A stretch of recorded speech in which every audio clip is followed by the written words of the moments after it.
예, 그럼 본격적으로 시작하도록 하겠습니다. 먼저 간단하게 제 소개를 드리면, 저는 요 카리스 아카데미 요 출판사 현재 대표로 있고요. 그 다음에 이제 여기에 연구소가 있습니다. 한국 키르케고르 연구소. 그래서 주로 하는 일이 뭐냐면, 키르케고르의 작품을 번역해서 출판하는 일을 1차적인 목표로 하고 있고요. 두 번째는 뭐냐면, 이 내용들 중에 일부를 교회 성공부 교재로 좀 개발하는 것을 목표로 하고 있고요. 그 중에 첫 번째로 개발한 것이 바로 이 내용에 해당이 됩니다. 그래서 이 원전은 어디 나오냐면 1851년에 쓴 자기 시험을 위하여의 아주 그 일부분의 내용을 좀 요즘 현대 독자들에 맞게끔 그렇게 해서 이 내용을 제공을 했습니다. 간략하게 말씀을 드리도록 하겠고요. 그리고 제가 하기 전에 아까 그 질문이 나오셔가지고 제가 여기 넣어놨습니다. 키르케고르 일기에 나와 있는 내용인데요. 1849년의 일기입니다. 그 일기에는 이렇게 나와 있습니다. 두 가지 종류의 교육 방법이 있다. 하나는 소크라테스식 교수법이고 공허한 지식의 허기를 채우기 위해 질문을 하는 것이다. 다른 하나는 그 반대인 배우는 자가 질문하는 방식이다. 언젠가 한 대화에서 그룬트비가 아이에게 질문을 강요한 교육은 잘못된 것이며 질문을 할 수 있도록 허락되어야 하는 것은 아이라는 매우 귀중한 발언을 한 적이 있다. 자, 여기서 질문을 드리도록 하겠습니다.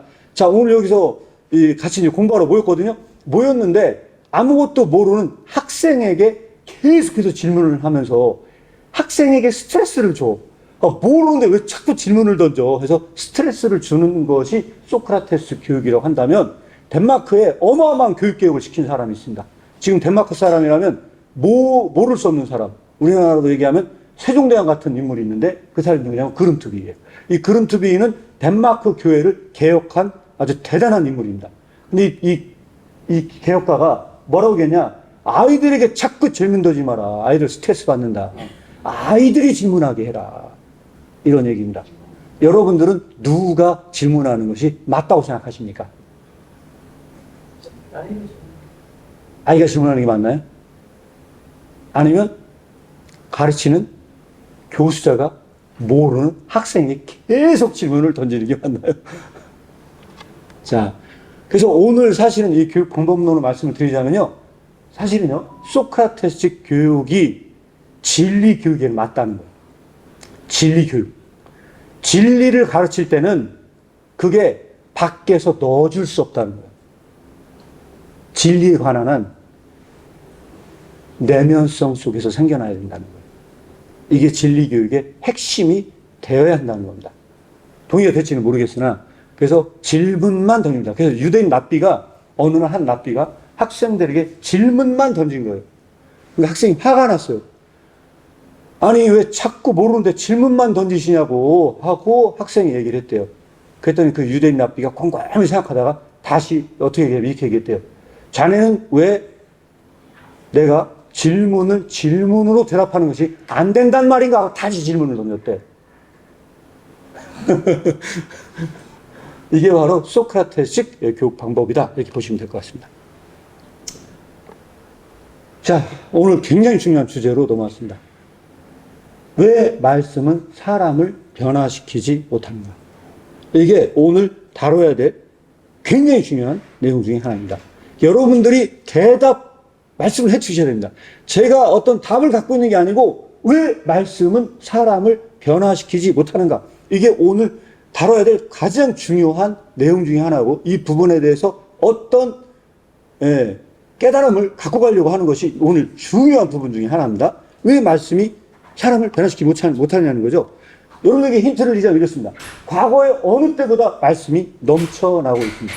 오늘 요즘에 인터넷이나 뭐 TV만 틀면요, 모든 게 다 말씀이에요. 근데 중요한 뭐냐, 이 말씀이 어느 때보다 힘이 없는 것처럼 보여져요. 그래서 가장 슬픈 이야기는 뭐냐면 이겁니다. 이 세상에서 어떤 이야기를 듣고 가장 쉽게 까먹는 두 부류의 사람이 있대요. 그 첫 번째가 뭔지 아십니까? 교장 선생님 훈화래요. 교장 선생님이 훈화는요, 듣는 그 순간 나가면서 까먹는데. 두 번째가 뭐냐면 주일날 목사님 설교래요. 딱 듣고 나서 문 열고 나가는 순간 까먹는데. 무슨 말 하는지 기억이 하나도 안 나는데. 그 정도로 이 말씀이 사람을 변화시키지 못한다면 이게 과연 무슨 문제인가? 우리 이거에 대해서 오늘 탐구하는 것이 중요한 부분 중에 하나입니다. 그래서 제가 말씀드렸다시피 각종 매스미디어를 통해서 엄청난 양의 설교가 쏟아져 나오고 있어요. 그럼에도 불구하고 진짜로 이 말씀이 변화시키지 못하는 부분들이 많이 있다. 이런 부분이고요. 그 다음에 세 번째는 뭐냐면, 이 현실적으로, 그런데 뭐 현실적으로 말씀이 변화되는 것은 드물다. 자, 오히려 성경이 많이 보급되지 않았던 때가 더욱 말씀을 사모했던 경향이 존재한다. 자, 그렇다면 이런 제가 현재 지금 진행되는 이 말씀을 변화시키지 못하는 이유가 뭔지에 대해서 말씀을 드렸습니다. 혹시 의견 있으신 분은 좀 토론을 좀 하고 넘어가도록 하겠습니다. 예, 왜 말씀을 변화시키지 못하는가?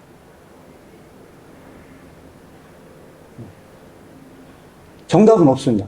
그냥 혹시 생각 있으시면 말씀해 주시면 네, 좋겠습니다. 예. 말씀 자체에 문제가 있다기보다 네.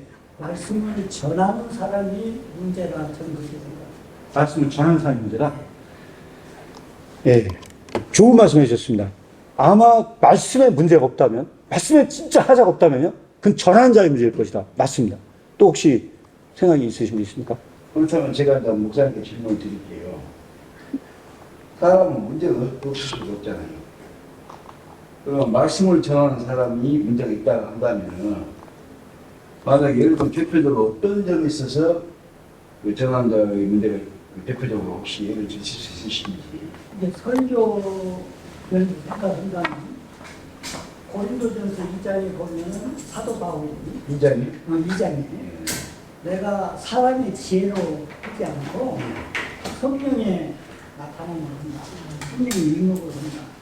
그러니까 성령의 능력을 의지하지 않고 성령에 나타나는 의미는 인간의 지혜로 하는 말은 사람을 변화시킬 수가 없다. 그것이 아닐까. 저는 네. 고린도전서 2장 네. 그렇게 이해하겠습니다. 굉장히 중요한 지적이라고 생각합니다, 일단. 혹시 뭐 다른 또 의견 있으신 분 있나요? 말씀을 예. 받는 자의 자세도 굉장히 중요하죠. 그렇죠. 왜냐하면 말씀이 예. 예. 마음이 할 일을 받아야 되잖아요. 네. 우리가 네. 마음이 할 일을 받으라 그러잖아요. 예. 예. 말씀을 저도 이제 목회를 해보지만은 네. 말씀을 똑같이 증거하잖아요. 예. 예. 근데 어떤 분은 그 말씀에 엄청 은혜를 받아요. 예. 예. 근데 어떤 분은 그 말씀을 가지고 예. 공격하는 사람이 있어요. 네. 예. 이게 받는 자의 자세의 밭이 예. 밭이 어떤 밭이냐에 따라 옥토 밭이니 예. 가시밭 이런 밭에 예. 따라서 말씀을 그만큼 준비하고 착하고 좋은 마음으로 말씀을 네. 받으라 그러잖아요. 네.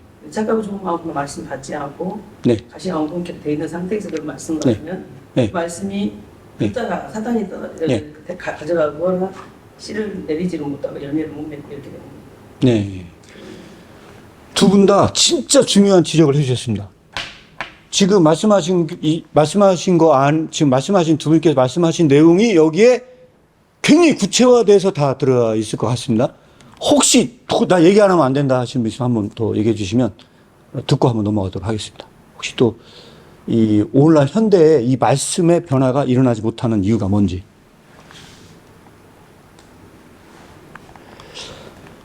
예. 오늘 이 말씀의 본문은 딱 이겁니다. 야고보서 1장 22절에서 24절 말씀인데요. 자세하게 이 말씀을 이야기하지는 않겠습니다. 말씀을 행하는 자가 되고 듣기만 하여 자신을 속이는 자가 되지 말라. 누구든지 말씀을 듣고 행하지 아니하면 거울로 자기의 생긴 얼굴을 보는 사람과 같다. 자, 그래서 이 비유의 말씀을 그대로 갖고 와서 이 책 제목을 정한 겁니다. 말씀은 거울이다. 라고 이름을 정한 겁니다. 그래서 지금 말씀한 아까 전하는 자의 문제와 이건 받는 자의 문제인 것 같다라고 하는 거를 어떻게 확대시킬 수 있냐. 저는 이 내용에 대해서 말씀이 거울인 경우는 일반적으로 말씀을 대하는 방식이 달라져야 한다고 생각을 합니다. 어떻게 달라져야 되느냐? 그 달라져야 되는 게 이렇습니다. 말씀의 거울을 본다는 것은 무엇을 의미하는가? 라고 얘기를 했을 때 여러분들에게 제가 질문 하나 드려보도록 하겠습니다. 그 질문은 이겁니다. 거울의 생산지, 거울의 재질, 거울의 생산 연도를 확인하는 것은 거울을 보는 것인가? 어떻게 생각하십니까? 그건 아니죠. 그건 아닌 것 같죠? 우리가 거울을 본다는 거. 여기 앉아 계신 분들도 여기 올 때 거울을 보고 오셨을 거예요. 거울을 본다는 건 무엇을 의미하느냐라고 봤을 때 거울의 생산지를 보는 게 거울을 보는 게 아니라는 거죠. 여기서 이 거울 대신에 뭘 바꿔놓냐? 말씀을 바꿔놓으면 해석해 보세요. 그 말씀의 그 기원, 도대체 누가 했는지 이 말씀의 재질, 그 말씀의 생산연도, 그 말씀의 저자가 누구인지 그것을 주석적으로 공부를 하고 읽는 것은 말씀을 읽는 것인가 하는 그런 도전적인 질문을 드리는 겁니다. 예, 그런 문제에 달리는 거고요. 두 번째는 뭐냐면 거울에 이물질이 묻어 이물질을 닦는 것은 거울을 보는 것인가. 어떻습니까? 계속 이물질만 닦고 있어요. 그것은 거울을 보는 것이 아닙니다. 마치 그것처럼 하나님의 말씀에 뭔가 이물질이 묻어 있는 것처럼 생각을 해요. 그래서 본문 비평하는 사람들이 뭘 하느냐? A사본, B사본, C사본, 사본을 분석해. 그래서 이거는 후대에 첨가됐다는 거예요.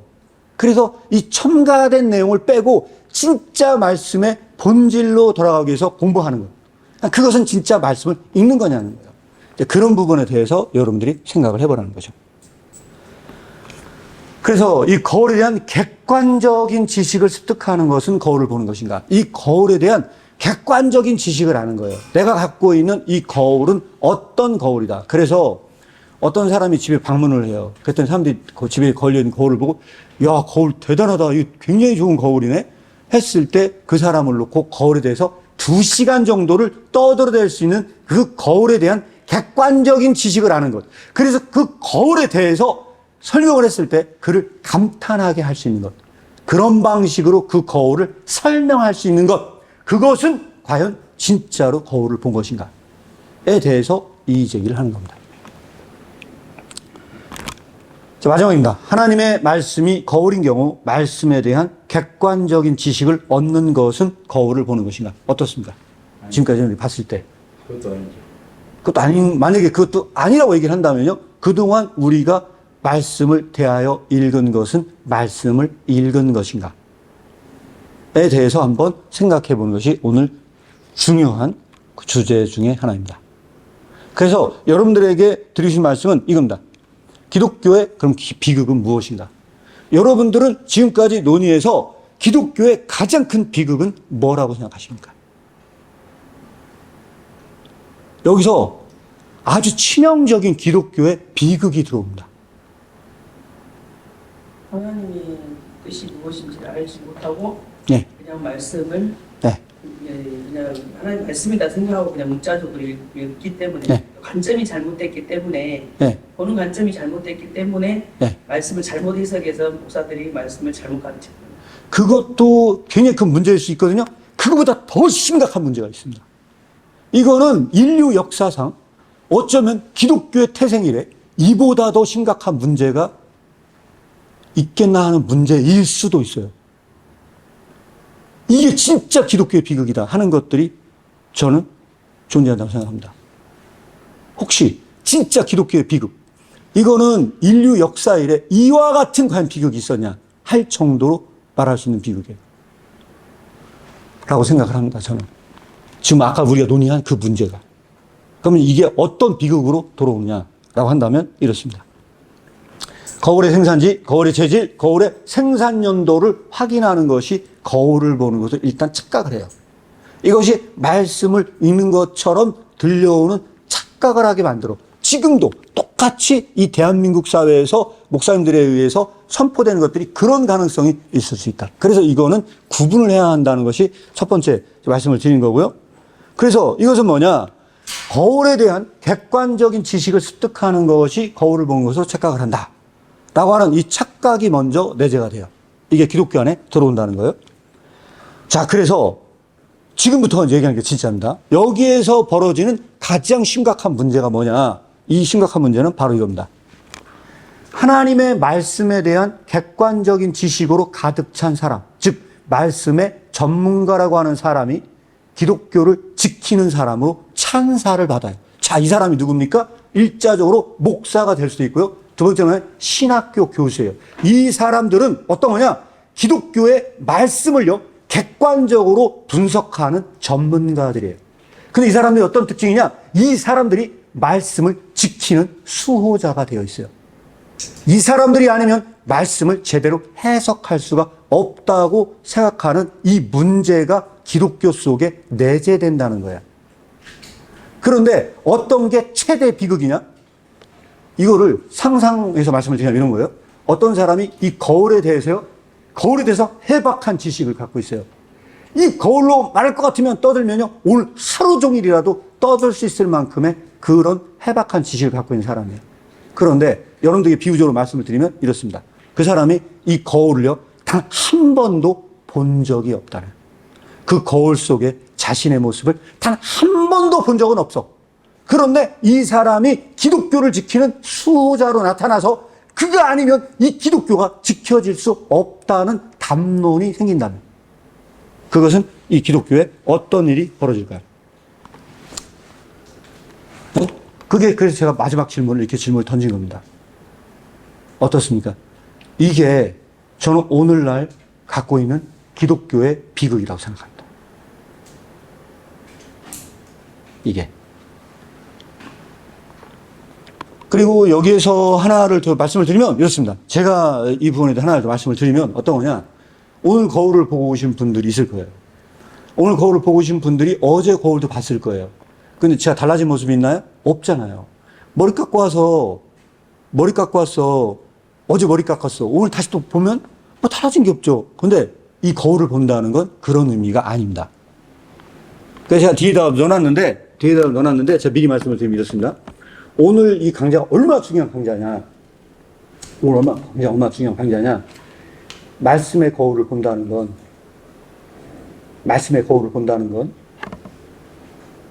자기를 발견하는 거예요. 말씀의 거울을 본다는 건 그 거울 속에 들어있는 나를 보는 거예요. 말씀의 거울은요, 뭐를 보여주냐?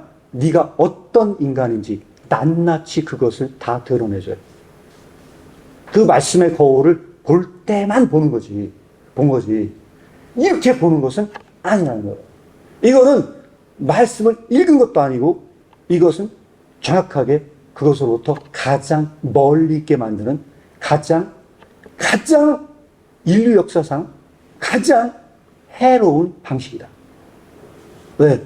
거울을 본 적도 없으면서 거울과 가장 가까이 있는 것처럼 착각이 일어나요.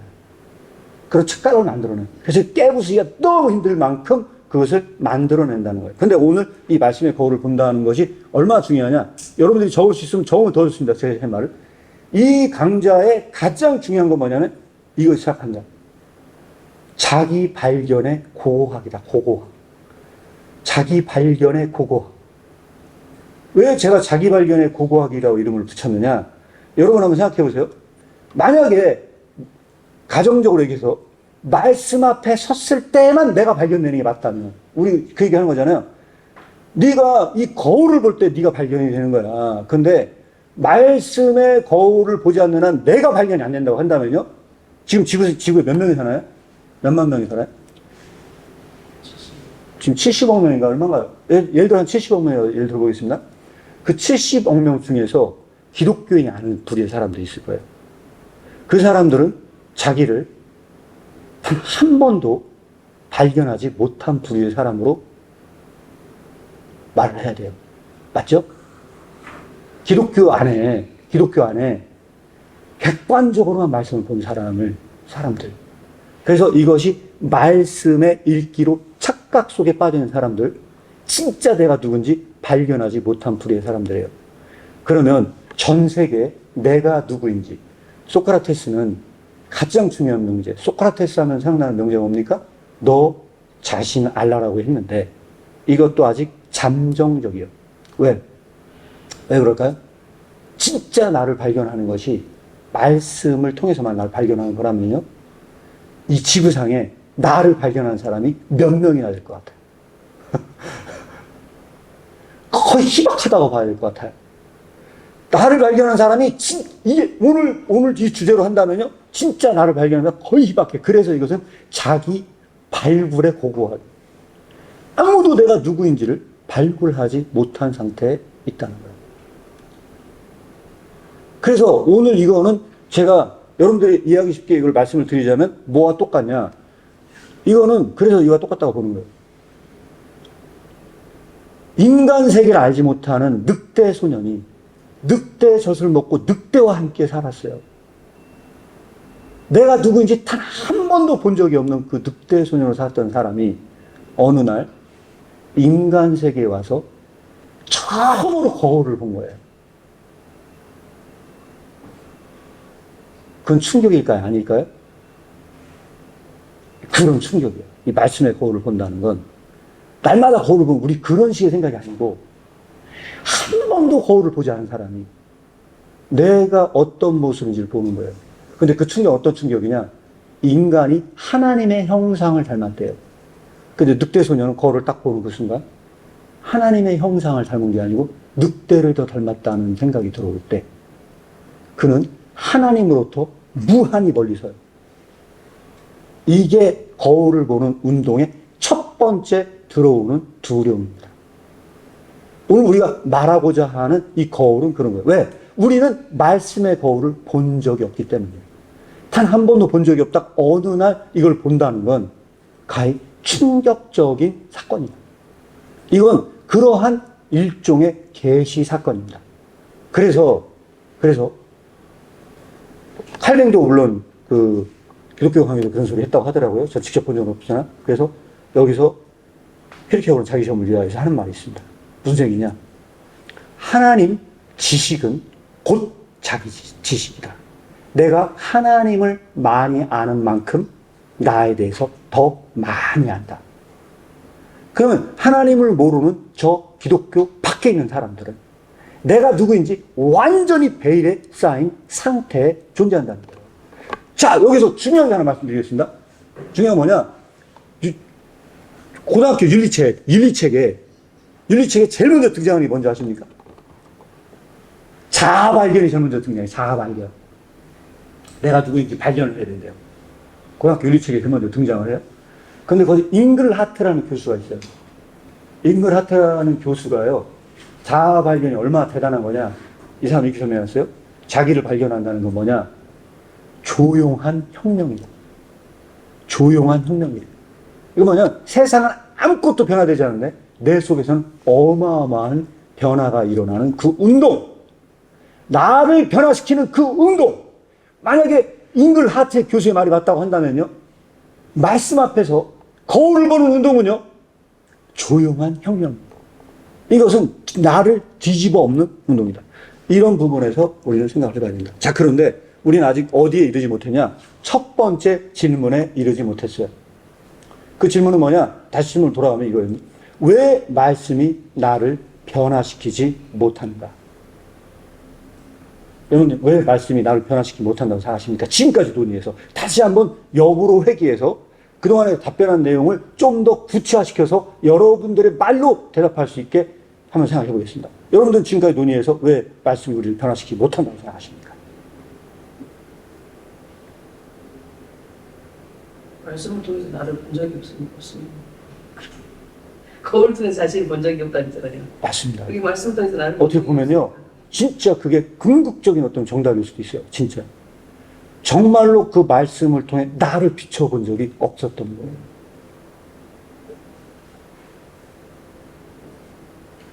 그래서 일반적으로 네, 아침마다 네, 묵상할 때 예, 우리의 자신의 예. 묵상을 할 때 정서와 생각은 말씀을 통해서 나를 보려고 하는 의식이 있지 않는 것 같아요. 묵상을 자, 여기서 지금 굉장히 중요한 주제로 말씀했어요. 그런데 지금 나와 있는 큐티 교재에 가장 큰 문제가 뭐가 있다? 만약에 문제가 있다면, 그럼에도 불구하고 그 큐티 교재에 가장 큰 문제가 있다면 뭐가 있을 것 같습니까? 저는 그 큐티의 적용에 약간의 문제가 좀 있다고 생각을 하거든요. 그래서 이게 적용이 맞긴 맞는데, 적용이 맞긴 맞는데 이 적용이 좀 애매한 것들이 많이 있어요. 그리고 제가 이번에 그 박사과정 하면서 내내 공부한 게 성서 해석학 공부했거든요. 성서 해석학 책을 한 10권 이상을 읽었어요. 근데 막 어떤 책은 막 거의 900페이지 육박하는 책이 있는데 그 전체를 다 얘기하자면요, 이 관점에서 보자면 읽기가 아니야. 그래서 좀 지나가면 내 얘기할 거예요. 그 얘기할 건데 이 적용의 가장 큰 문제가 하나 있어요. 제가 지금 말씀드리기 좀 어려울 것 같고, 지금 그 다음 주제가 그 주제거든요. 이 주제를 말하기 위해서 일단 넘어가는데, 아까 말씀하신 건 굉장히 중요한 얘기 같아요. 혹시 말씀이 지금까지 봤을 때 왜 우리의 삶에 영향을 끼치지 못하는가에 대한, 이거에 대한 해답을 얻으려고 지금 몇 가지 온 겁니다. 혹시 생각 있는 분 있어요? 보통 네. 전통적으로는 네. 저희가 기독교 안에서 그러니까 이 결론은 저도 이제 목사님 말씀하신 것처럼 네. 거울을 보지 못하니까 네. 문제가 없으니까 네. 말씀 변화를 시키는 건 당연한 결과인데 네. 처음부터 거울을 볼 수 있는 조건이 자극이 안 되니까 네. 그런 관점에서 보는 거죠.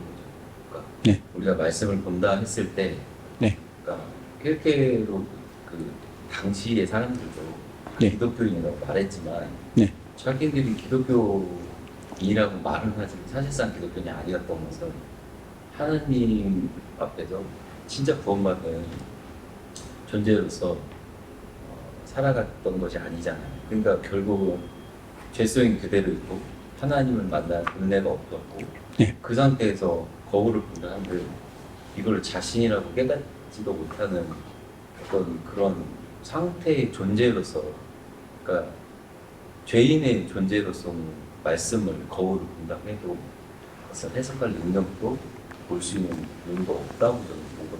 네. 근데 그런 상태이기 때문에 네. 말씀을 나한테 변화를 줄 수 없다 네. 라고 보는 게 전문적인 입장이거든요. 네. 네. 그럼 이제 말씀은 거울이다 했는데 거울을 아무나 봐도 자기가 보이잖아요. 네. 근데 이런 측면에서는 네. 누가 봐도 네. 볼 수 없는 거 아닌가. 네. 말씀이 네. 누가 봐도 네. 그런 측면. 그게 성령이 조명을 안 해주시니까 그런 거지.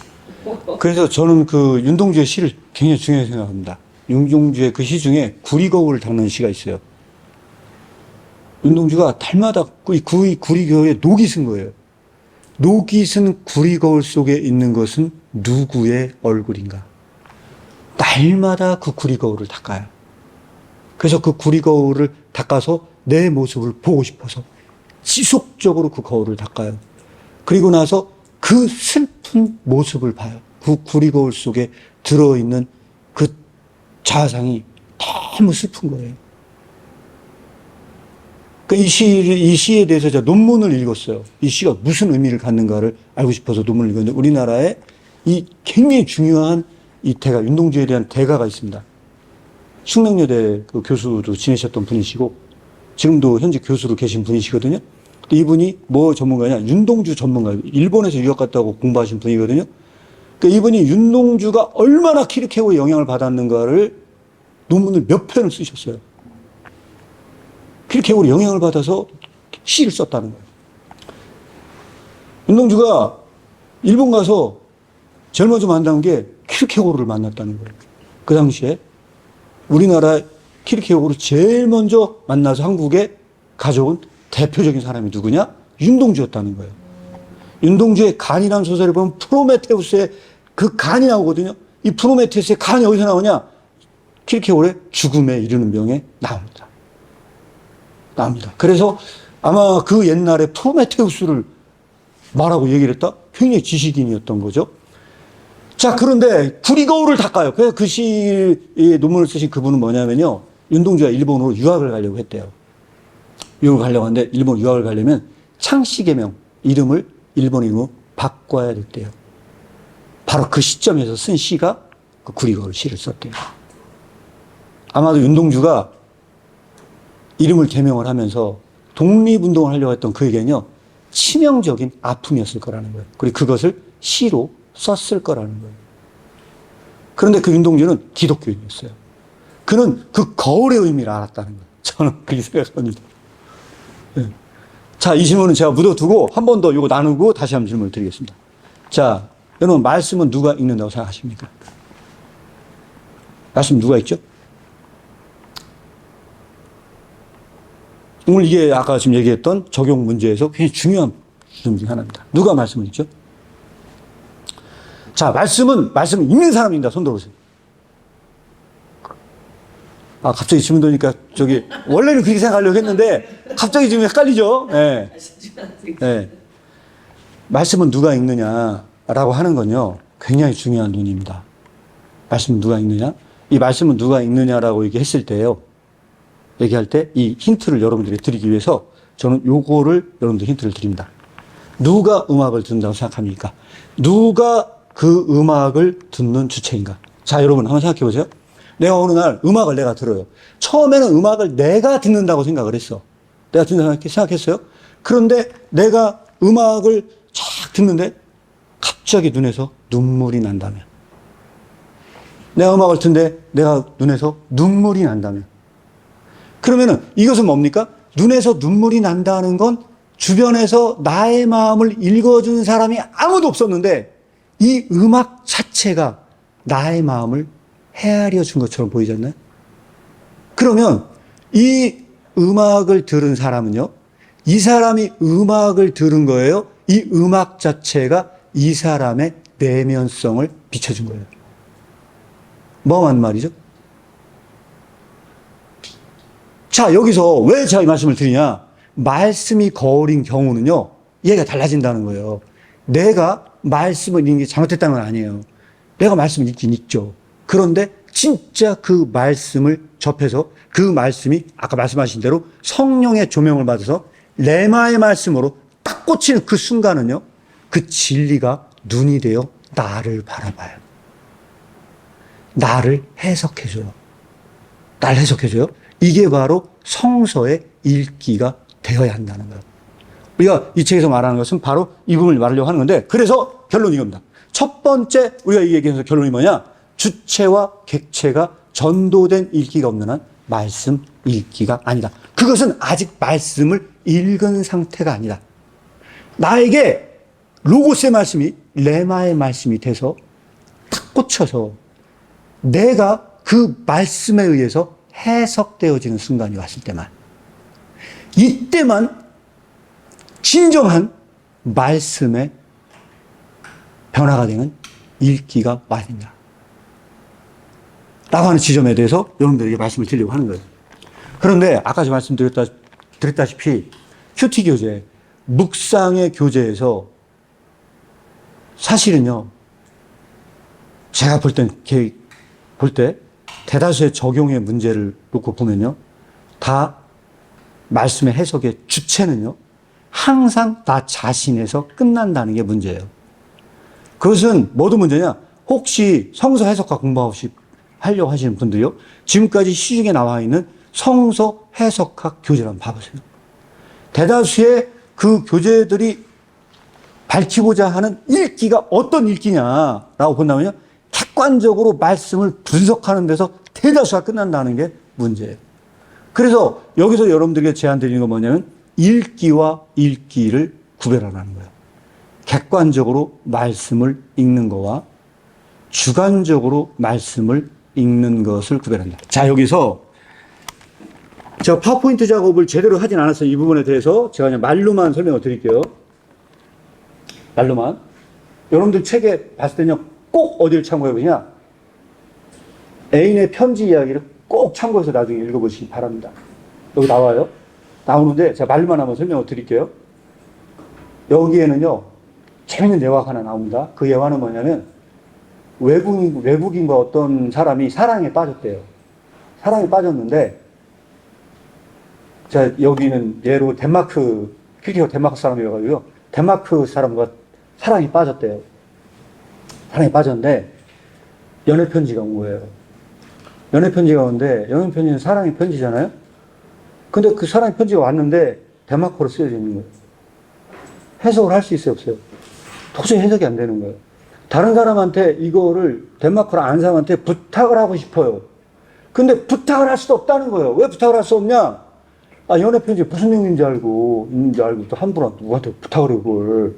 그래서 어떻게 생각을 했느냐?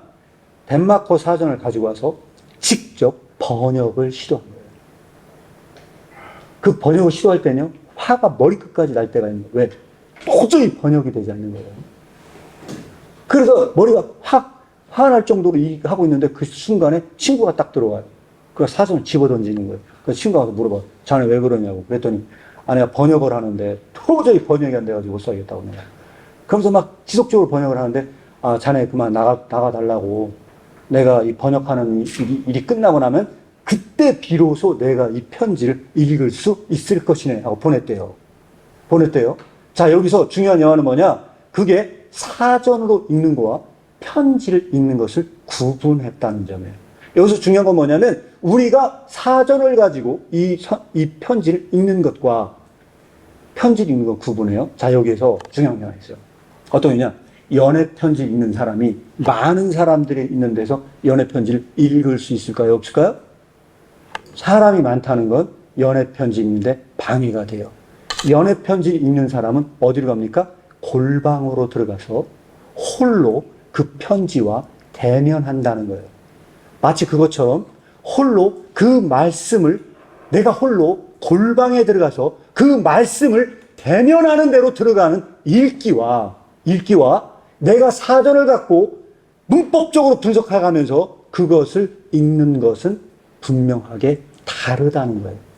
이 읽기와 읽기의 차이를 구분하지 않는데 이 읽기로 돌아가지 않는다는 거예요. 그래서 하나님의 말씀은 어떻게 읽어야 된다? 하나님의 말씀은 홀로 읽는 거예요. 홀로 읽는 겁니다. 자, 하나님의 말씀은 홀로 읽는 건데 여기서 진짜 심각한 문제가 내재가 됩니다. 심각한 문제. 어떤 심각한 문제가 내재가 되느냐? 말씀이 변화시킬 수 없는, 가장 변화시킬 수 없는 사람이 누구라고 생각하십니까?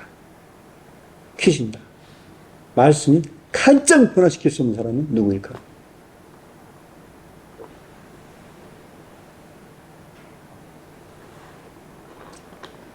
이 퀴즈 알아맞히면 선물을 줘야 되는 중요한 퀴즈인데, 말씀이 가장 변화시킬 수 없는 사람은 누구일까?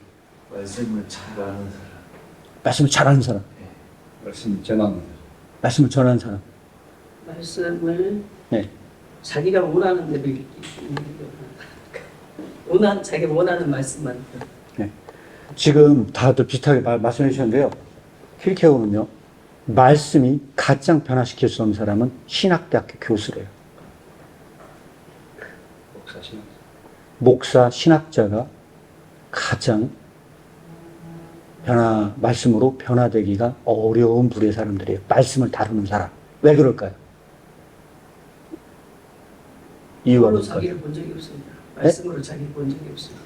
말씀을 잘 본 적이 없는 걸요. 이렇게 설명을 한다. 이렇게 설명을 해요. 이 설명 만나면 잘 들어보세요. 말씀은 검이에요. 말씀은 검이거든요. 말씀은 검인데 이 검으로요,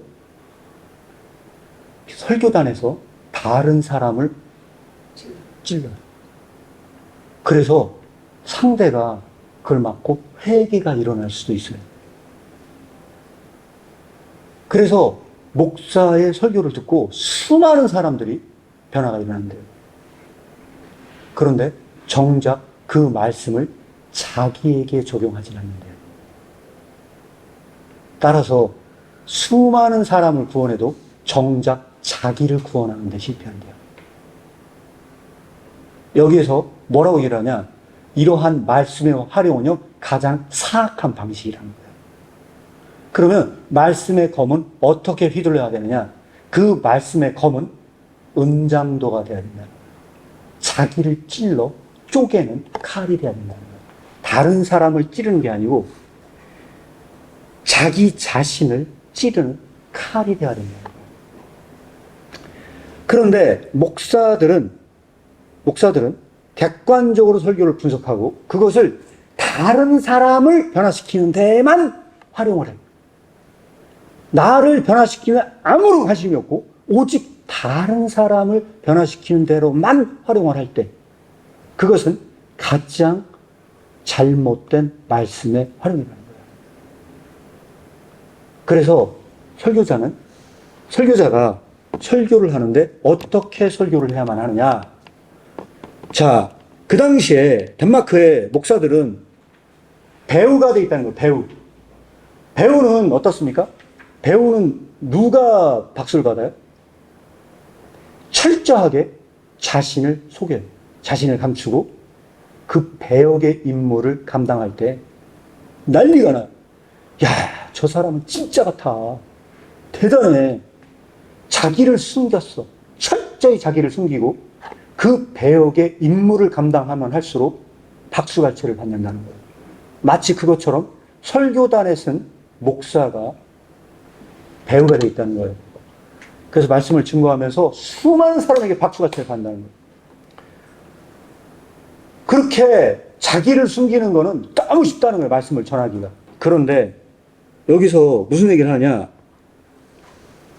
그러나 설교는 그런 방식으로 되어서는 안 되고, 설교는 배우가 되는 게 아니고 자신의 내면의 속내가 다 드러나야 된다는 거예요.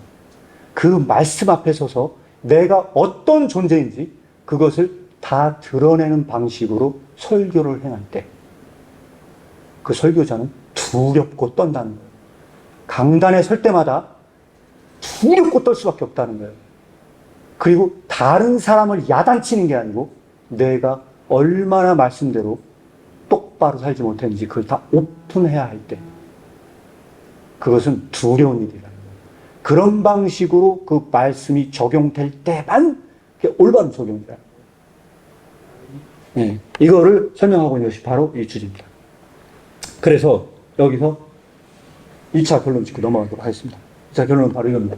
소크라테스의 너 자신을 알라의 문제점은 무엇이냐? 이교도 철학자의 이 너 자신을 알라의 문제점은 뭘까요? 힌트는 다 들어있습니다. 이교도 이 철학자의 너 자신을 알라는 건 굉장히 좋은 점을 얘기했어요. 그 문제점은 뭘까요?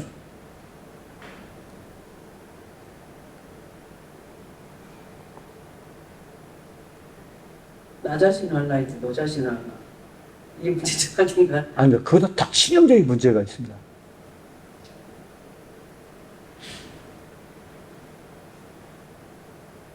진리를 모르는데 진리 안에서 너 자신을 알라 하지 않고 그냥 인본주의로 그런 것도 사실 문제가 될 수 있겠지만요. 아주 중요한 점이 하나 있습니다. 혹시 말씀할 수 있는 분이세요?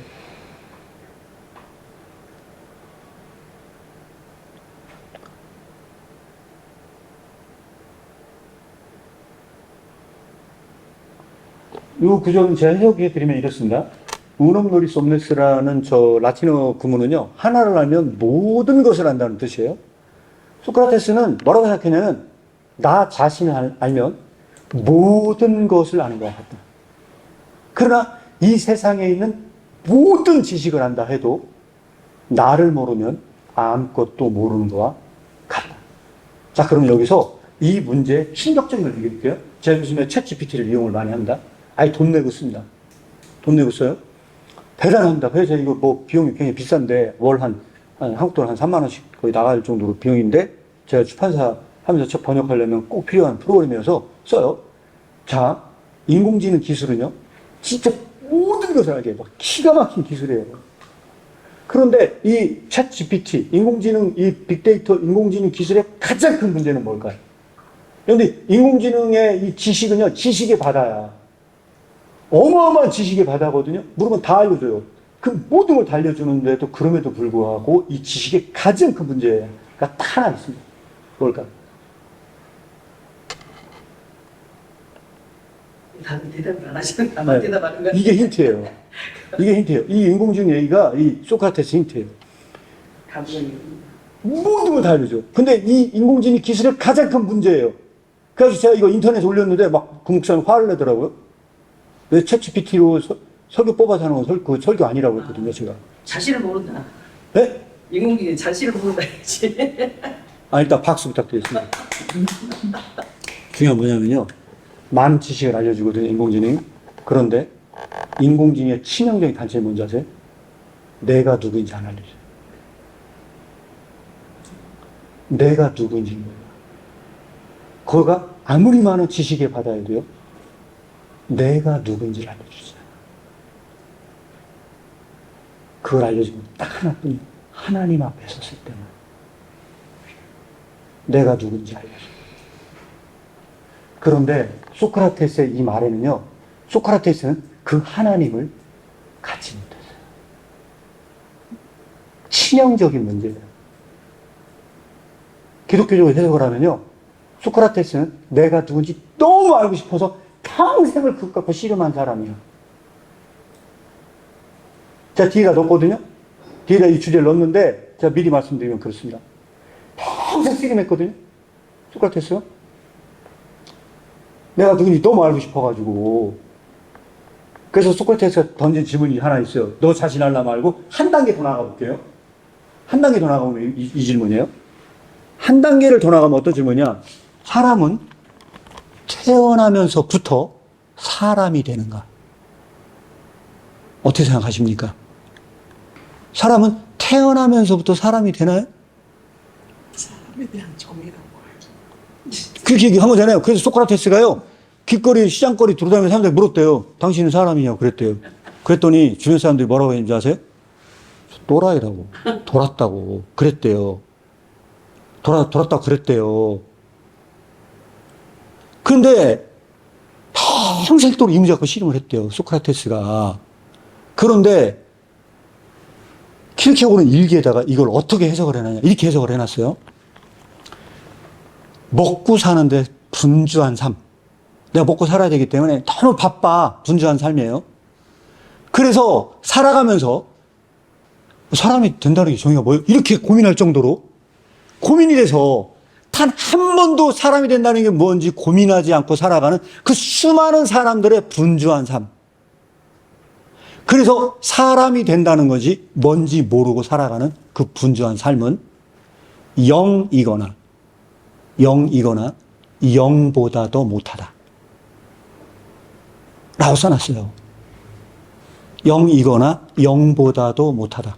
그때 질문을 하나 더 던져요. 소크라테스는 이걸 가지고 씨름을 했는데 믿는 자는 하나도 고민을 더 떠안는다는 거예요. 어떤 고민이냐? 사람은 태어나면서부터 사람이 되는가? 크리스천이 되는가? 사람은 태어나면서부터 크리스천이 되는가? 여기에서 씨름한 건 뭔지 아십니까? 사람은 태어나면서부터 크리스천이 된 것처럼 유아 세례를 줘요. 그러면 그 사람은 뭐냐? 얘는 크리스천이야 라고 딱지를 딱 갖다 붙여줘요. 그때 그는 태어나면서부터 크리스천이 된 것 같다. 그런 착각이 들어온다는 거예요. 그런 착각이 들어와요. 그래서 그 당시에 덴마크 교회는요, 모든 사람이 크리스천이었어요. 나면서부터 크리스천이 됐어. 그래서 기독교가 승리했다고 샴페인을 터뜨리고 다 기뻐했어요. 그러면서 내린 결론이 뭔지 아세요? 오늘 같은 시대에 순교자는 존재하지 않아. 라고 얘기했어요. 필요가 없어. 기적도 필요 없어. 왜? 기적이나 순교자는 핍박받던 그 시대에 필요했던 거야. 오늘 같은 시대는 필요가 없어. 라고 생각했던 그 시대의 문제점이었어요. 이때 우리는 뭘 갖고 씨름을 하느냐? 우리는 사람이 된다는 것이 무엇이냐? 이거는요, 뭘 통해서 밝혀지냐? 오직 말씀 앞에 섰을 때만 드러나는 지식인데, 소크라테스는 그걸 갖지 못했다는 치명적인 단점을 안고 있습니다. 예. 이렇게 설명을 드리겠습니다. 그래서 이거는 경영학 이론인데 제가 끌고 왔어요.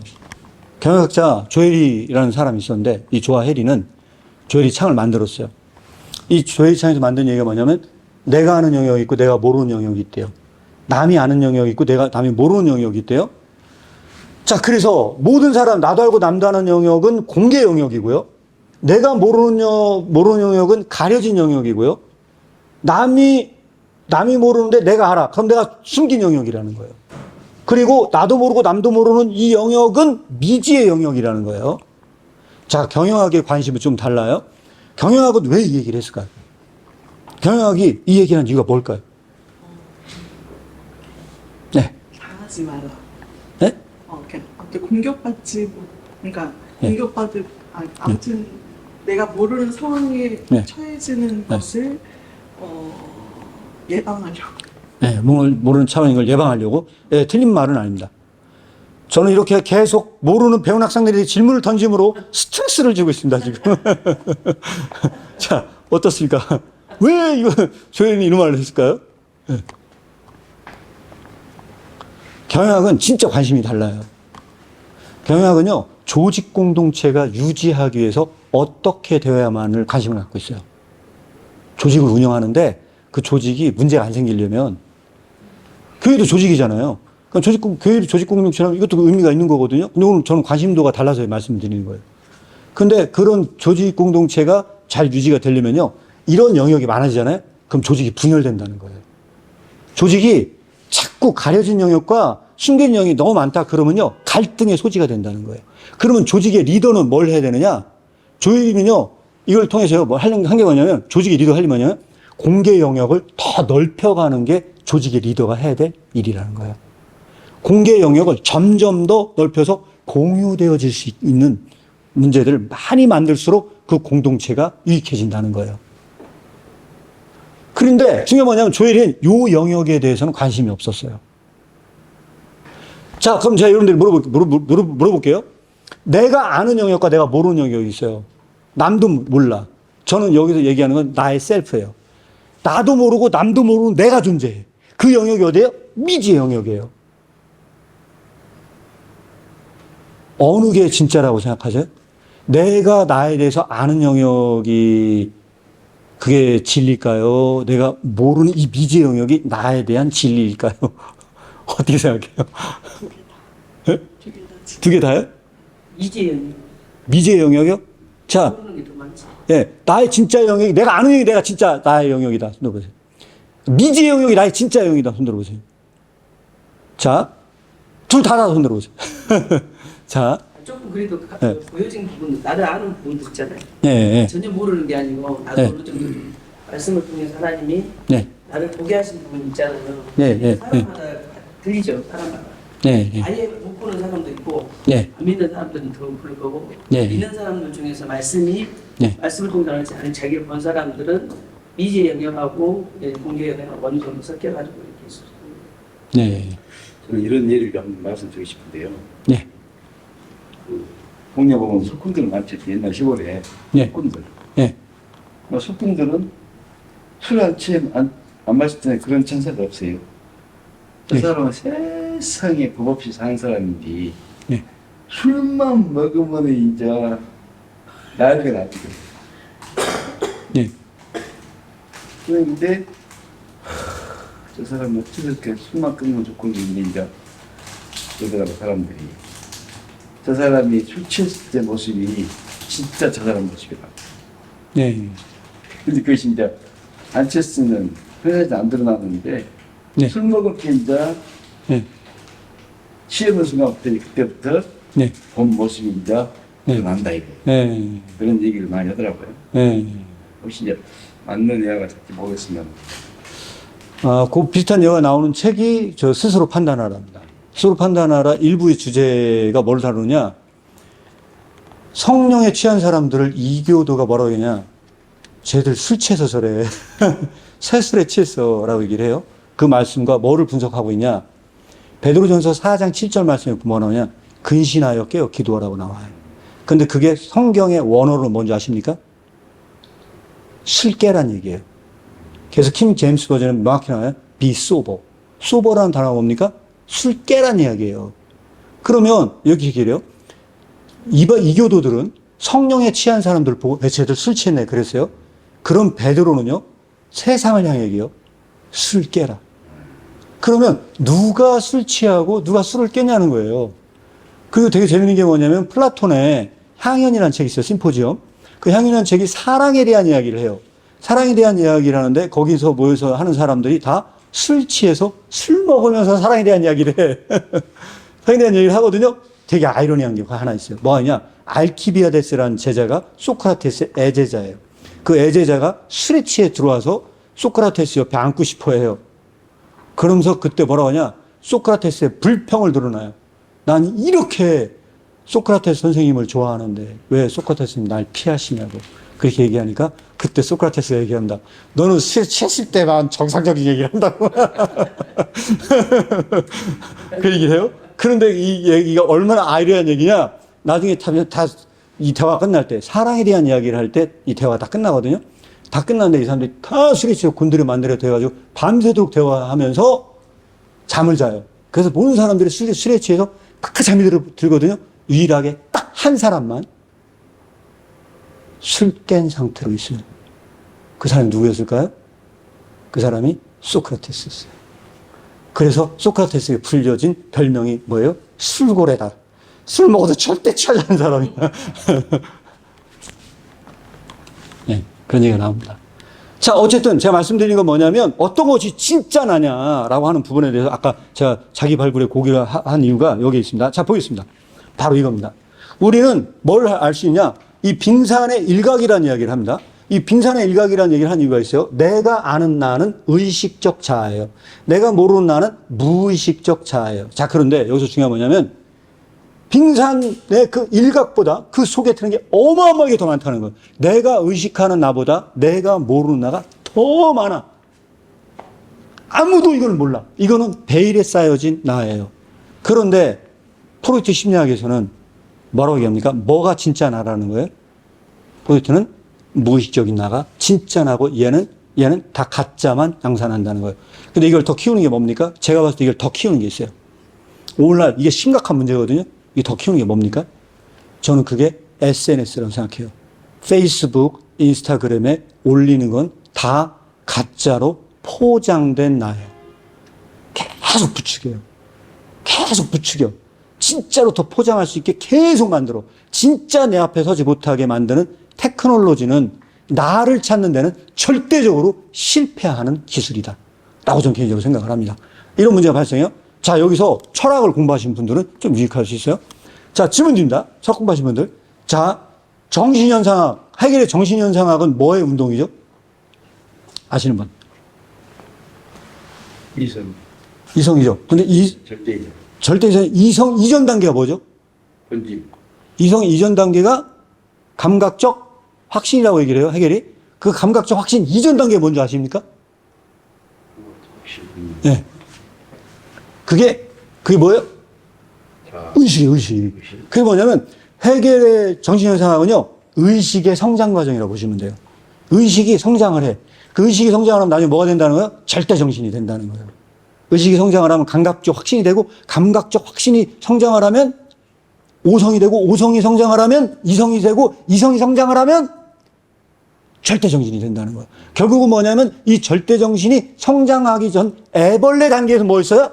의식이라는 거예요. 그래서 뭐라고 얘기를 하느냐? 학자들은 해겔의 정신현상학을 의식의 상아탑이라고 그래요. 의식의 바벨탑을 쌓은 사람이 누구예요? 해겔이에요. 퀴즈. 중요한 퀴즈입니다. 의식의 바벨탑을 쌓은 이 해겔을요, 한 방에 이 바벨탑을 허문 사상가가 있어요. 누군지 아시는 분? 킬케고르보다 더 중요한 인물이 하나 있어요. 여기서 이 해겔의 이 바벨탑을요, 한 방에 폭파시킨 인물이 하나 있어요. 제가 방금 전에 말씀드렸던 인물이었는데, 방금 전에 누구였죠? 프로이트입니다. 네가 쌓아올린 탑은 다 가짜야. 의식은 진짜 인간이 아니야. 그거는 모래 위에 성을 쌓은 거야. 모래 위에 지은 집은 쉽게 무너져. 그런데 너는 의식의 탑을 쌓았잖아. 그건 무너져. 그건 끝난 거야. 인간의 본질은 의식 속에 없어. 그것은 무의식이야. 하고 일로 갔다 놓은 거예요. 그래서 이 이야기는 우리는 아까 제가 말씀드렸다시피 이것은 자기 발견의 고고학이다. 말씀을 드린 거예요. 그런데 기독교는 이걸 거부합니다. 이걸 거부해 또 뭘 거부하냐? 진짜 나는 어디에 있느냐? 진짜 나는 어디에 있느냐? 진짜 나는 여기에 있습니다. 여기. 자, 진짜 나는 여기 있어요. 코람데오. 하나님 앞에서, 말씀 앞에서가 없는 한 나에 대한 인식은 잠정적이에요. 아까 내가 모르는 나는 오직 이때만 발굴이 되는 것이 맞다고 한다면 우리는 이것은 잠정적이다라고 말할 수밖에 없다.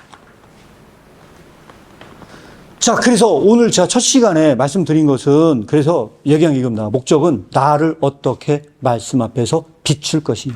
그래서 나를 어떻게 이거를 발견할 것이냐. 이것은 신앙의 가장 핵심적인 운동이 되어야 된다. 라고 생각을 합니다. 그래서 제가 이거를 제일 먼저 넣은 것입니다. 그리고 이거 자료 필요하신 분들은요, 제가 카톡에다가 공유해서 다 이거 오늘 파워포인트 자료 다 올려드릴 예정입니다. 그래서 뭐 나중에 공유할 테니까요. 걱정하지 마시고요. 자, 그리고 이 지점에서 우리는 뭘 할 수 있냐? 읽기와 이 책 읽기와 말씀 읽기의 차이를 구분하셔야 된다는 거예요. 그래서 우리가 수학책을 공부하는 것은 사실 수학책을 공부하는데 갑자기 나를 발견했다는 건 있을 수 없는 일이거든요. 그래서 이거는 간단하게 이렇게만 그냥 설명하고 넘어가겠습니다. 말씀 읽기와 책 읽기는 분명히 다르다. 누가 관찰자인가? 자, 샤르트르 얘기를 좀 드리면 여러분들에게 좀 더 이해가 될 것 같아서 제가 샤르트르 얘기를 넣어놨습니다. 이 샤르트르 얘기는 뭐냐면요. 이 샤르트르의 존재와 무에서는요. 타자의 시선은 나의 존재를 힘들게 하는가? 인간은 왜 수치심을 느끼냐? 이런 거에 대한 대답을 한 사람이 바로 샤르트르예요. 샤르트르는 그때 얘기한 게 저 열쇠구멍 얘기를 했어요. 어떤 사람이 갑자기 2층으로 올라가는데 어떤 방에서 이상한 소리가 들려오더라는 거죠. 그래서 이상한 소리가 들려오는 통에 열쇠구멍을 통해서 그 방을 본다는 거예요. 근데 방을 볼 때는 이 방을 보고 있었는데 갑자기 밑에서 누가 올라오는 소리가 들려요. 타자의 시선이 그 열쇠구멍을 통해 보고 있는 나를 보고 있는 시선을 의식할 때 그때 뭐가 들어오는 줄 아세요? 수치심이 들어온다는 거예요. 그래서 수치심이란 뭐냐? 타자의 시선이라는 거예요. 타자의 시선이라는 거예요. 이게 바로 샤르트르의 설명이에요. 자, 여기서 중요한 게 하나 있어요. 샤르트르는 무신론적 실존주의자. 무신론적 실존주의자는 누구를 죽였나요? 누구를 죽였죠? 무신론적 실존주의자는 하나님을 죽였어요. 그래서 이 사람들은 누구를 의식하는지 아세요? 타자의 시선을 의식하는 삶을 살아요. 타자의 시선을 의식하는 삶을 살아요. 그래서 샤르트르가 한 유명한 말이 하나 있어요. 혹시 뭔지 아시는 분 있어요? 샤르트르가 한 유명한 말이 하나 있어요. 유명한 말. 뭐죠? 샤르트르가 한 유명한 말. 소장님 오셨습니다. 네. 자, 샤르트르가 한 유명한 말이 하나 있어요. 유명한 말이 뭐냐면요. 적으세요. 타자는 나의 지옥이다. 타자는 나의 지옥이다. 라는 말을 했어요. 그 타자는 나의 지옥이냐? 타자는 끊임없이 나를 쳐다보는 존재로 있어요. 너무 나를 괴롭혀. 나를 힘들게 해. 나를 힘들게 하는 존재예요. 근데 기독교는 타자는 어떤 존재죠? 기독교에서는? 하나님이시고 말씀이시고. 타자는요, 내가 사랑해야 할 대상이에요. 내 이웃을 내 몸처럼 사랑하라고 가르쳐요. 그렇죠. 그 역설적으로 그때 기독교는 어떤 시선을 의식하나요? 어떤 시선을 의식해요? 기독교는 역으로 어떤 시선을 의식해요? 절대자의 시선을 의식해요. 하나님께서 나를 보고 있다는 의식으로 사로잡혀요. 하나님께서 나를 보고 있다는 의식에 사로잡혀요. 그 순간 그는 뭐로부터 자유한지 아십니까? 타자의 시선으로부터 자유로운 존재가 돼요. 우린 그걸 뭐라 부르는지 아세요? 이게 진짜 자유다라고 얘기해요. 그게 진짜 자유다라고 얘기를 해요. 그래서 샤르트르와는 방법론적으로 달라져요. 이게 바로 뭐 앞에 서는 거냐? 구체적으로 얘기하면 하나님 앞에 선다는 건 곧 말씀 앞에 서는 것입니다. 그래서 이제 다 끝나갑니다. 나머지는 여러분들에게 음악을 들려드리도록 하겠습니다. 음악을 들려드릴 건데 음악 들려주기 전에 마지막 하나 더 보여드리겠습니다. 자, 이 모나리자 그림이 왜 유명한지 아시는 분 있어요? 저는 파리 안 가봐서 모르겠습니다. 아마 소장님은 가보셨을 것 같아요. 인터넷 쳐보니까 이 유명한 이유가 있대요. 왠지 아십니까? 모나리자 저 시선 때문에 그렇대요. 네. 어디서 봐도 다 어디서 봐도요, 모나리자 시선은 따라온대요. 계속 가도 저 시선이 날 따라온대요. 진짜 그런지는 가서 한번 관람해 보시기 바랍니다. 시선이 따라온대요. 그래서 이 모나리자가 나를 보는가? 내가 모나리자를 보는가? 근데 여기서 중요한 건 뭐냐면요, 시선이 따라오기 때문에 그림 보기가 거북스럽다는 거죠. 그런데 제가 지금 까먹었는데 그 미술가 중에 어떤 사람이냐면요, 시선을 제거한 예술가가 있어요. 시선을 없앤 사람이 있어요. 제 이름을 까먹었어요. 근데 그 사람 그림을 보잖아요. 수십 명의 사람이 있어도, 수십 명의 사람을 그리거든요. 그 사람이 수십 명의 사람이 그려도 그 수십 명의 그림 속에 있는 인물들이요, 관람하는 사람을 이렇게 쳐다보는 사람이 없어요. 다 딴짓해. 그 시선을 제거한 거예요. 그러면 왜 예술가가 그런 행동을 했느냐? 객관성을 확보하고 싶어서 그랬대요. 객관성을. 그 예술 사조가 뭔지 한번 생각해 보시기 바랍니다. 예술 사조가 뭔지. 자, 그래서 제가 결론 짓겠습니다. 결론을 익히셨어요. 말씀 거리다는 자기 발견의 고고학이다. 자기 발견의 고고학이다. 이렇게 결론을 졌습니다. 그리고 제가 마지막으로 음악을 하나 틀어드릴 겁니다. 자유롭게 질문할 수 있는 시간을 갖도록 하겠습니다. 이걸 하고요. 자, 여기서 중요한 게 뭐냐? 이 음악은 빙 휴먼이라는 음악입니다. 빙 휴먼. 왜 안 나오냐? 잠깐만요. 빙 휴먼이라는 음악인데 지오팍이라고 하는 우리나라의 가수가 있습니다. 근데 한국 사람인데 영어로만 노래를 부릅니다. 영어로 노래를 부르는데 이 가사를 대충 넣어놨어요. 영어로만 불러 넣어놨어요. 내 방식대로 사는 건 제기랄. 이걸 영어로 보면요, being human, your way 이렇게 돼 있어요. your way. 네 방식대로 인간이 되는 거예요. 네가 그렇게 말한다면 난 그러고 싶지 않아. 난 내가 거기에 속해 있지 않다는 걸 알아. 뭐 이게 가사가 있는데 다 줄여가지고 핵심에만 제가 해놨어요. 사람이 되는 게 싫어. hate to be a human 막 이렇게 돼 있어요. 그럼 뭐라냐? 사람으로 사는 것에 대한 너의 정의는 다 착각이고 환상이야. 이 가사가 이렇게 돼 있어요. 그리고 나서 뭐라고 하냐? 내가 뭐라 하든 아직도 화를 자초하고 있어. 막 이런 얘기가 나와요. 그럼 여기 뭐라고 하냐? 브루스 윌리스처럼 난 죽는 게 힘들어. 그냥 그 죽는 게 힘든다는 걸 난 증명하고 있어. 막 이런 가사예요. 자, 이런 가사입니다. 그리고 아까 제가 말씀드렸던 키리케오 일기입니다. 나의 존재 전체는 가장 깊은 아이러니다. 제가 아주 좋아하는 일기 중에 하나입니다. 남아메리카로 여행하는 것, 땅굴 속으로 내려가는 것, 거기에서 잃어버린 동굴, 멸종된 동물의 화석을 파내는 것. 이런 것에는 아이러니한 것이 없다. 거기에서는 지금 발견된 동물에 대해 같은 동물인 척 할 수 없다. 그러나 살아있는 동물의 뼈처럼 현존하는 기독교와 관련된 기독교적인 것의 형성을 발굴하기 위해 기독교의 한가운데 있는 것, 즉 이것은 최고의 강렬한 아이러니다. 왜 그럴까요? 죽어있는 멸종된 화석을 발견하는 건 아이러니가 존재하지 않는데 살아있는 동물의 화석을 발견하는 건 아이러니가 존재한다는 거예요. 그게 기독교라는 거예요. 왜 그러냐?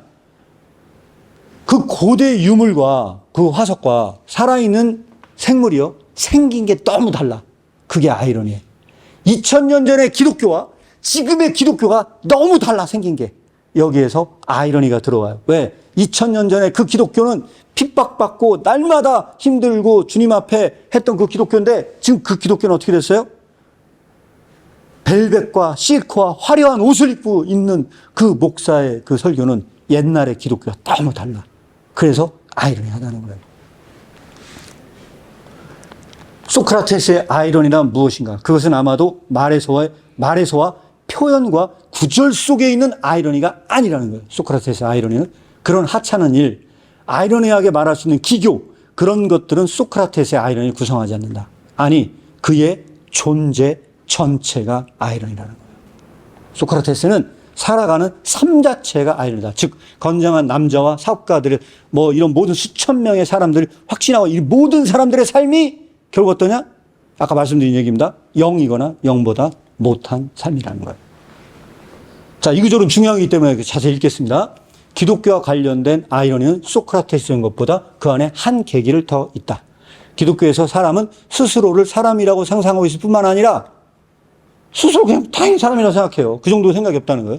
물론 여기에 소크라테스는 당연히 여기서 멈춰요. 역사적으로 구체적인 것으로 스스로를 기독교인이라고 상상한다. 소크라테스는 태어날 때 사람이 되는 것이 사람이 되는 것을 의심했다. 사람이 되는 것, 혹은 사람인 것이 무엇을 의미하는 것인지 배우는 것은 그렇게 쉽게 오지 않는다. 소크라테스가 사로잡혔던 것, 찾았던 것, 그것은 사람이 되는 것에 대한 이상성이었다.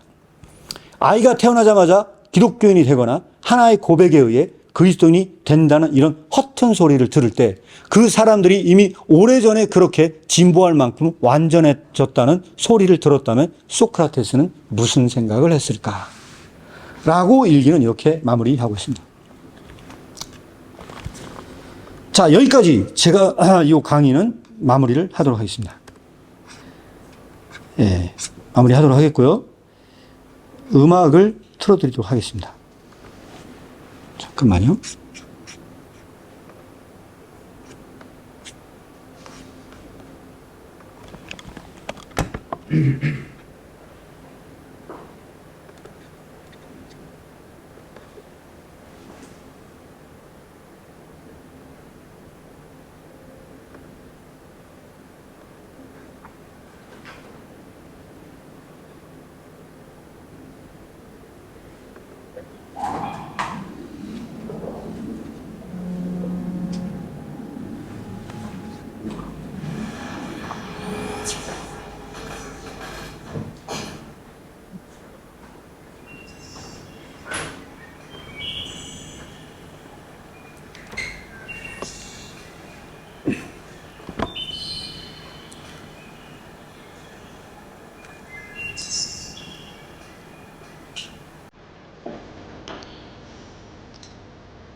자, 여기까지. 여러분, 뭐라고 느껴지십니까? 저는 이게, 아까 그 걔가 발견한 자기의 자아라고 생각해요. 녹이 끼고, 발견되지 않은 자아. 녹슬은 자아. 완전히 개발되지 않고, 그래서 이것은 자기 발굴의 고학이다. 한 번도 발굴이 안 됐어. 그리고 뭐냐면, 인간이 되는 걸 싫어, 나는. 헤이, 난 진짜 인간이 된 걸 혐오해. 라고 하면서 분열된 상태에 빠져요. 그래서 그 택배 박스 막 입고 하면서 몸뚱아리가 저희 가고 이쪽 가고, 아니, 제가 볼 때 분열된 자기거든요. 이 분열된 자기가 자기를 너무 찾고 싶은데 찾을 수가 없어. 어디로 가야 되는지 알 수가 없는 거예요. 그래서 그런 어떤 일종의 자기 분열 상태에 있었는데 이걸 안내한 게 누구냐? 제가 볼 때는 나비 같아, 나비. 그러니까 나비가 무슨 성령 같아가지고서 나비 날아다니면서 얘를 이제 이끌어요. 이끌어 가는데 이 세속적인 세계는 어떻습니까? 쟤를 잡으러 다녀요. 브라시 갖고. 넌 가면 안 돼! 그러면 저 숲 속에 진짜 리얼 셀프가 존재하는 거예요. 저는 이 음악에서 그렇게 해석됐어요. 그래서 여러분들에게 보여드리겠습니다. 예, 전반적으로 오늘 오전의 강의는 여기까지 마무리를 하도록 하겠고요. 혹시 질문 있으면 또 말씀 나누고 아니면 잠깐 쉬었다가 식사 가도록 하겠습니다. 예, 혹시 질문 있으신 분 있어요?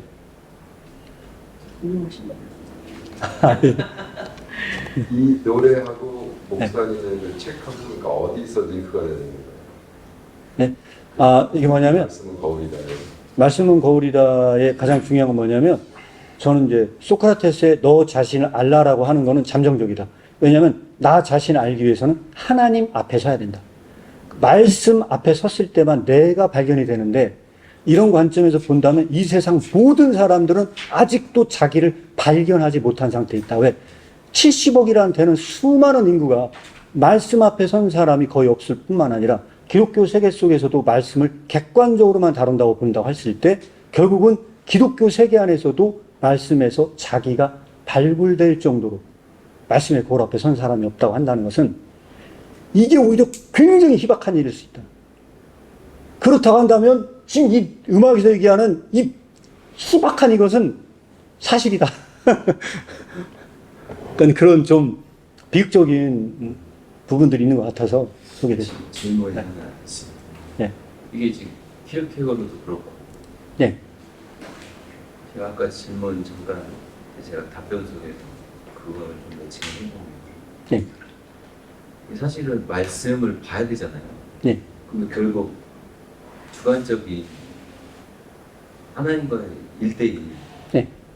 그까지 가야 되는데 네. 가는 주체가 하나님인가요? 네. 아니면 네. 하나님의 은혜로 보는 거. 그러니까 이게 저희가 같은 경우는 하나님의 은혜가 없이는 네. 갈 수가 없는데 네. 그것을 배제하면 네.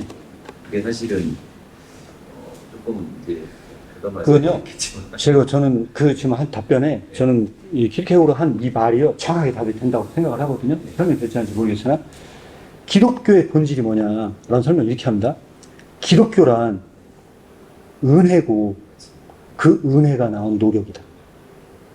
기독교의 본질은 은혜고 그 은혜가 나온 노력이다. 은혜 가운데 있는 사람이 그 노력이 안 나온다는 건 그 은혜를 모르는 자예요.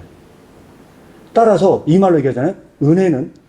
노력은 은혜에 반대되지 않습니다. 그게 키르케고르가 얘기했던 네. 일기에서 그렇게 써놨습니다. 네. 그 문제는 뭐냐면, 저는 일기가 가장 큰 문제는 각주 달기가 어려워요. 기억 속에만 있기 때문에 저 찾아봐야 된다. 은혜가 나온 노래기. 네, 은혜가 나온 노력입니다.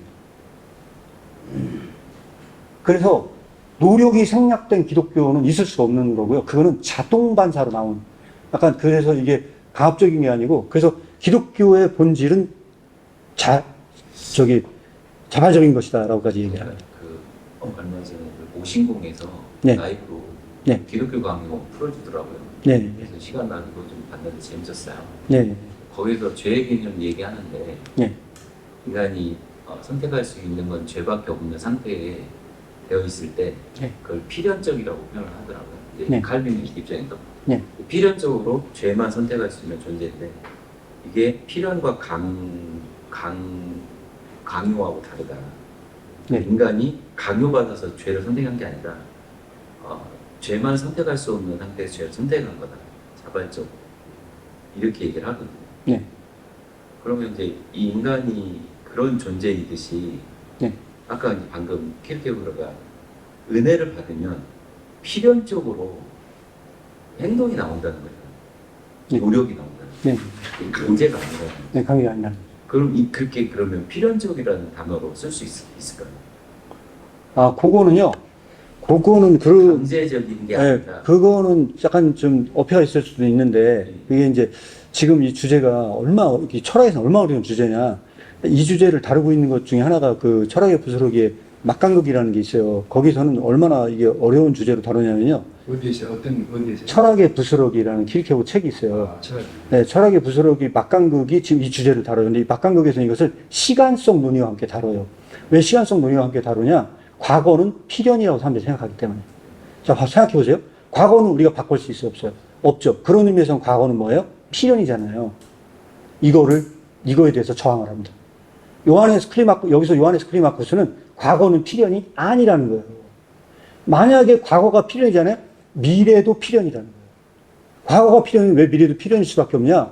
여러분, 그래서 여기서 이런 말을 합니다. 재미난 얘기를 하는데, 역사가는 거꾸로 된 예언자다라고 얘기를 해요. 역사가는 거꾸로 된 예언자다. 왜 그러냐? 지금 인공지능의 가장 큰 문제는 인원이에요. 제가 볼 때 인공지능을 논한 인원위를 할 수밖에 없는 논의가 뭐냐? 인공지능은 미래를 예측하려고요. 모든 통계적인 지식은 예측을 기반으로 돌아가요. 그래서 빅데이터를 모아서 인간의 머리로 할 수 없는 것을 기계적인 데이터로 AI로 돌리면 그 미래에 무슨 일이 벌어진지 알 수 있다는 거예요. 그러면 이건 뭐예요? 미래가 정해졌다는 얘기예요. 미래를 예측할 수 있다는 거는 우리가 몰라서 그렇지, 무지해서 그렇지, 우리가 알기만 하면은 필연적으로 정해진 그 미래는 알 수 있다는 거예요. 이해가세요? 그러면 그 미래는 필연이죠. 그래서 이 과거가, 이 역사가가 왜 그 거꾸로 된 예언자냐? 역사가는 필연이 되어진 과거의 백데이터를 통해서 미래를 예측해요. 이게 중요한 거냐면, AI는 그 미래, 그래서 뭐냐면, 과거와 미래는요, 그래서 이렇게 되는 거예요. 여기서 어떤 게 있냐? 그리스는 진리를 발견하러 과거로 갔어요. 소크라테스는요, 까먹은 진리를 상기라는 방법론으로 옛날에 잊어먹은 과거로 돌아갔다는 거예요. 그런데 정확하게 진리를 찾으러 미래로 간 게 있어요. 뭔지 아세요? 예언자가 하는 거예요. 예언자는 누구냐? 유대교예요. 유대교는 예언을 해요. 이 진리가 미래에 온다는 거예요, 어딘가. 그래가지고 그 메시아를 갈망하면서 미래로 갔다는 거예요. 둘 다 방법론은 똑같다는 거예요. 예언과 운명은 같은 편이에요. 과거로 가면 운명적 사건이지만 예언 역시 운명이에요. 그래서 고라니 비밀에서는 무슨 얘기를 하냐? 이런 얘기를 해요. 그리스는 쉬운 길을 발견했기 때문에 운명을 원했다는 거예요. 왜? 내 삶이 너무 힘들어. 근데 그걸 운명이어서 그래. 그럼 좀 쉬웠다. 근데 팔자였구나. 그래서 운명을 얘기하다 보니까 여기서 뭘 뺐느냐? 여기서 이렇게 그리스의 수많은 동상이 있다는 거예요. 동상에 뭐가 사라졌냐? 시선이 제거됐다는 거예요. 시선이 제거된 거와 운명론에 빠진 거와 유사성을 설명을 해요. 유사성을 설명을 해요. 그런데 유대교는 이 쉬운 길을 발견하기 위해서 예언에 매달렸다는 거예요. 좀 미래를 좀 알고 싶어. 그래서 대다수의 많은 사람들이 무당에 가서 점을 치려고 그래요. 왜? 좀 알고 싶거든요. 네, 왜? 사람들이 가장 힘든 건요, 불확실한 미래를 힘들어해요. 불확실성을 대면하기 힘들어해요. 그런데 이렇게 얘기한다. 요하네스 클리마쿠스는 뭐라고 하냐? 기독교의 믿음은 불확실성에서만 성장한다는 거예요. 확실성에서는 믿음이 자라질 않는다는 거예요. 기독교의 믿음은 그 불확실성으로 나아가기 위한 결단이라는 거예요. 확실해서 가는 게 아니야. 아브라함이 갈 때, 오늘 떠날 때 갈 바를 알지 못하지만 그냥 가는 거야. 그 그때만 믿음은 자라난다는 거예요. 이게 역으로 간다는 거예요. 그래서 기독교는 과거에 의존하지 않고 미래에 의존하지 않고 현재 자체에서 그 진리를 살아낸다. 이게 기독교가 돼야 그 됩니다. 불확실함이 끝까지 가는 건가요? 그 불확실은 어느 지점에서 확신의 단계는 이 땅에서는 없는 건가요? 없어요. 불가능하다는 거예요. 이삭도 마찬가지. 불확실의 속에서 이삭을 바친 자, 그 여기서 중요한 게 하나 있어요. 확신이 아니라. 그럼 우리는 미래를 어떻게 다뤄야 되느냐? 그래서 이 논의가 AI 논의와 일맥상통 지점이 있어요. 우리는 그럼 미래를 어떻게 다루냐를 얘기할 수밖에 없어요. 미래의 그 한계, 그거를 알려고 하는 부분에 대해서 어디까지 우리는 알려고, 어디에서 점프를 해야만 하느냐, 이 문제에 매달리게 될 수밖에 없어요. 그런데 만약에 그걸 지식적 차원으로 가려고 하잖아요? 행위가 지연된다는 거예요. 사람이 어떤 걸 알고 하려고 하잖아요? 그러면 햄릿형 인간이 될 수밖에 없어요. 맨날 고민만 해. 근데 어떻게 보면 기독교는 아까 도쿄테아 같은 약간 그런 것이 필요할 수도 있고 같을 수도 있는데 여기서 뭐냐면요. 행위가 지연되는 그 순간 뭐에 매달리느냐. 아까 말씀 읽기도 마찬가지거든요. 이 말씀의 의미가 불확실하다는 거예요. 해석될 때까지 기다린다는 거예요. 기다린다는 거예요. 그래서 여기서 어떤 문제가 내재되느냐. 어려운 논의도 될 수 있는데 이 논의는 결국 그래서 권위의 문제예요. 권위의 문제인데 어떤 권위의 문제냐.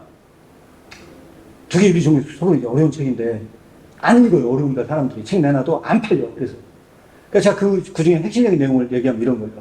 어떤 내용이냐. 어느 날 왕이 왕명을 내려요. 그 왕명을 전달해 주는 사람을 뭐라고 부르냐. 사도라 불러. 그 사도는 보내심을 받은 거예요. 이 사도가 왕명 갖고 간다는 거예요. 어느 마을에 가요. 왕명이요. 왕명을 지키세요. 그러면 그 사도가 한 말은 왕의 권위를 지행해 안 지행해요? 아니, 왕의 권위를 지닌다는 거예요. 그 입증이 불가능하더라도 왕의 권위를 지닌다는 거예요. 그런데 그 말하는 사람들이요. 팔짱 딱 끼고요. 네가 이게 왕명이지. 우리가 어떻게 알았고. 증명해봐. 하고 증명 논리에 빠진다는 거예요. 이걸 지키려 하지 않고 네 말이 왕명인지를 우리가 이거를 객관적으로 분석해야 되겠어 하고요. 그 메신저를요. 그 사도 밖에 세워놓고 문을 딱 닫고 들어간다는 거예요. 그 2층 문 딱 닫고 2층 문 올라가서 뭐라고 하냐 분석을 하기 시작한다는 거예요. 얘 말이 진짜 왕명인지 우리가 알아보자. 하고 그 불확실성이 되면서 그 확실성을 찾기 위해서 분석하기 시작한다는 거예요. 그럼 여기 어떤 문제가 발생하냐? 첫째, 말씀을 행하라고 하는 그 왕명이 지연되는 문제가 1차 발생을 해요. 두 번째 문제는 어떤 문제가 발생하냐? 더 치명적인 문제라는 거예요. 그들이 그 증명이 끝날 때까지 메신저와 왕은요, 밑에서 기다려야 된다는 거예요. 왕은 기다리고 있어야 되는 거예요. 그럼 권위는 누구한테 있는 거예요? 그 권위는 그걸 입증하는 입증자에게 그 권위가 넘어간다는 거예요. 기독교는 그런 방식으로 말씀에 대한 권위를 누가 갖고 가냐? 말씀을 객관적으로 해석하는 해석자에게 그 권위가 넘어갔다는 거예요. 그 순간 기독교는 힘이 쫙 빠지고 행함이 없는 기독교로 전락합니다. 이게 바로 여기서 이야기하는 문제입니다. 그러면 그 문제가 어떻게 돼야 돼요? 말씀은 객관적으로 검증될 수 없다는 거예요. 그것은 믿어야 하는 문제라는 거예요. 사도의 권위는 입증이 불가능하다는 거예요. 자, 여기서 중요한 뭐냐? 세속적인 권위는 입증이 가능하대요. 그래서 저 책에서 얘기하는 게 천재와 사도의 차이예요. 천재는 능력자예요. 능력자죠. 나면서부터 능력을 부여받았어. 사도도 능력자예요. 그런데 여기서 사도는 능력을 입증 불가능한 문제에 빠지지만 천재의 가장 핵심 뭔지 아십니까? 네가 천재인지 입증해봐. 하잖아요? 객관적으로 입증해야 된다. 만약 입증 못하면 너 천재 아니네. 그래서 천재에 내재되는 불안이 존재한다. 어떤 부자냐? 내 능력이 이걸 입증해야 하는 불안이 천재에 빠진다는 거예요. 그 논의가, 핵심적인 논의가 바로 이 논의입니다. 네. 그래서 저는 이 논의도 결론적으로 이 말씀에 관련된 논의와 떨어질 수 없는 논의 중에 하나라고 생각합니다.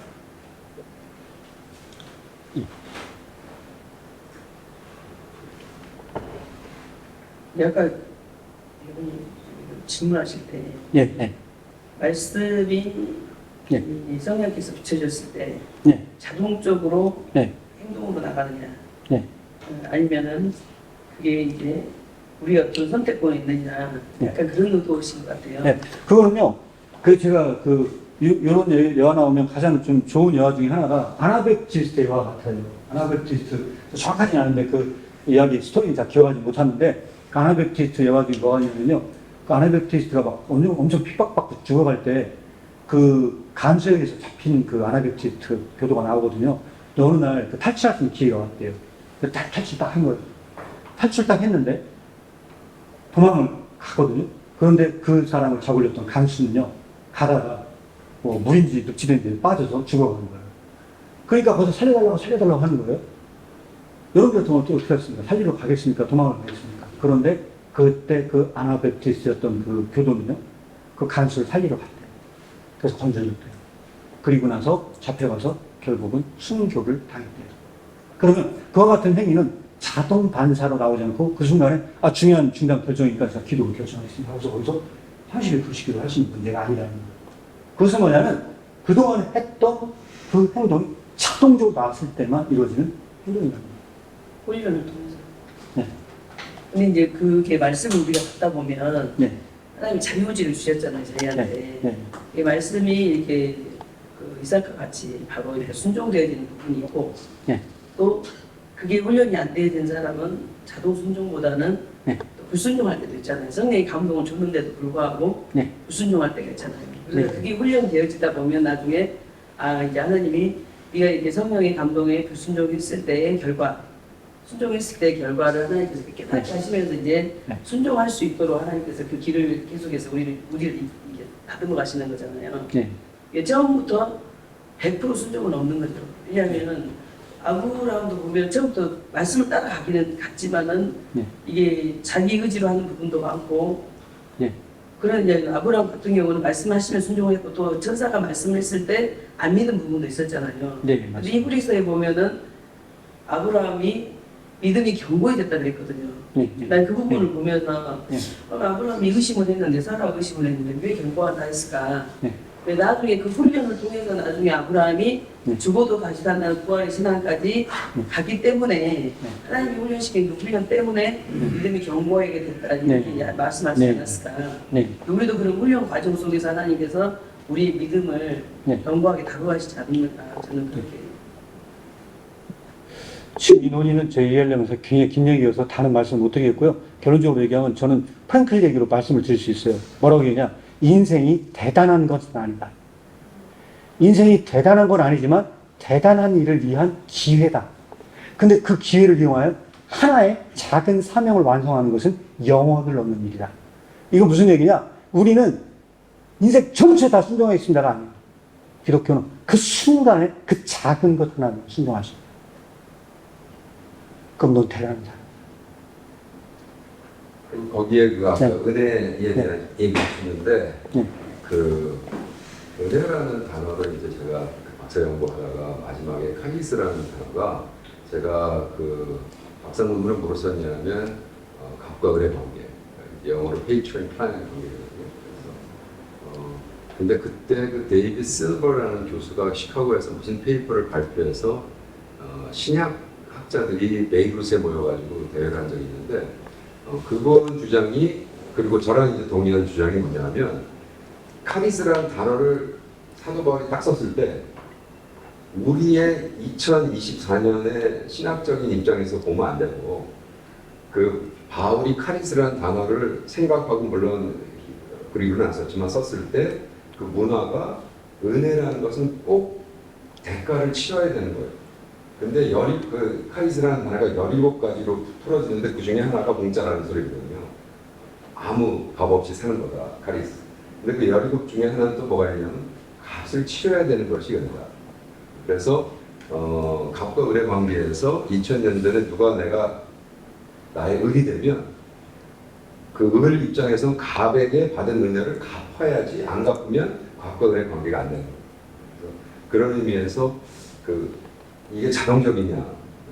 그러니까 음과 양의 관계를 볼 때 음이 있으면 양이 있기 때문에 어떤 면에서는 자동적이지만 그렇지 않다고 계속해서 지금 은혜를 공짜로 너무 풀었기 때문에 이제는 아무것도 이게 지금 미국에는 어떤 그 신학이 개발됐냐면 하이퍼 그레이스다 그래서 뭐 하이퍼 그레이스 그래가지고 초자연 그레이스여서 걔네들은 가서 죄 짓고 섹스하고 주록하고 다 해요. 그러면서 하나님이 그랬는데 다 용서해 주시는데 여기서는 왜 이렇게 종교적으로 믿느냐 예수를.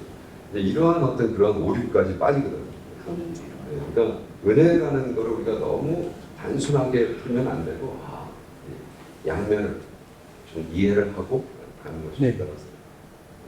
그 질문이 하나 있는데 네, 아까 그 은혜의 뜻 중에 네, 값을 지불해야 한다는 네, 네, 그 뜻도 있다고 네, 그러는데 그러면 다른 사람이 값을 지불했기 때문에 네, 네. 내게 공짜로 온다는 그런 의미의 그 값을 지불했다는 겁니다. 내가 지불했다. 내가 지불해야 돼. 리시프러시라고 그러는데 그건 내가 해야 돼. 남이 해줄 수 없는. 그러니까 예를 들어 내가 누가 갑이 나한테 은혜를 주셔서 내 아들이 했으니까 괜찮아. 그게 아니라 내가 해.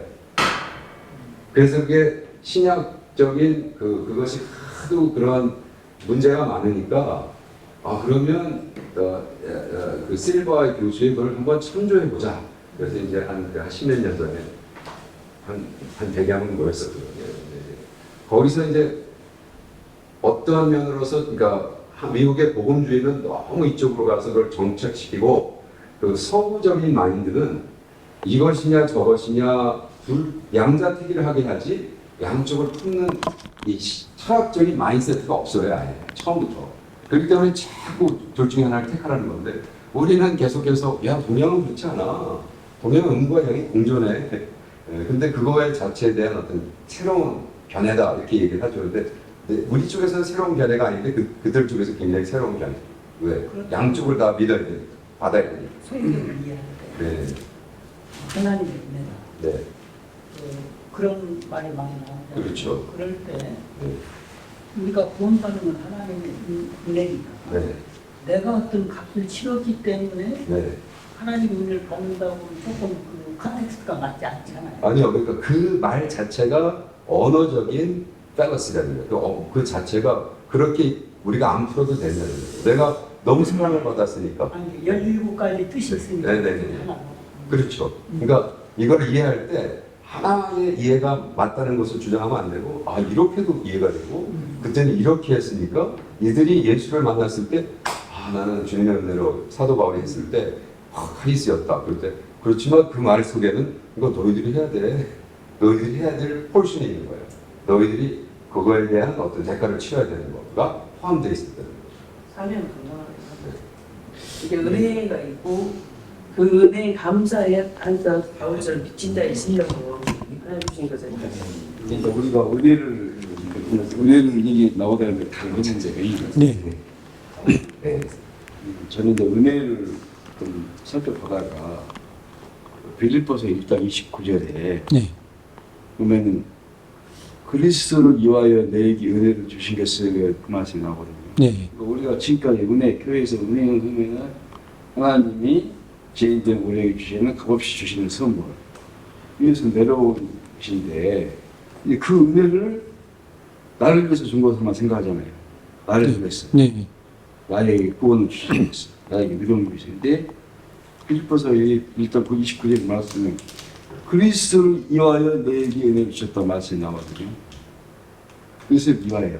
그리고 은혜를 주신 것은 지금까지 우리가 생각한 거는 아니라는 거예요. 이 말씀이 제가 봤을 때는 그래서 이 말씀에서 저도 이제 한두 번 주일날 설교했습니다만은 굉장히 연구 대상이다 이 말씀에 대해서. 네.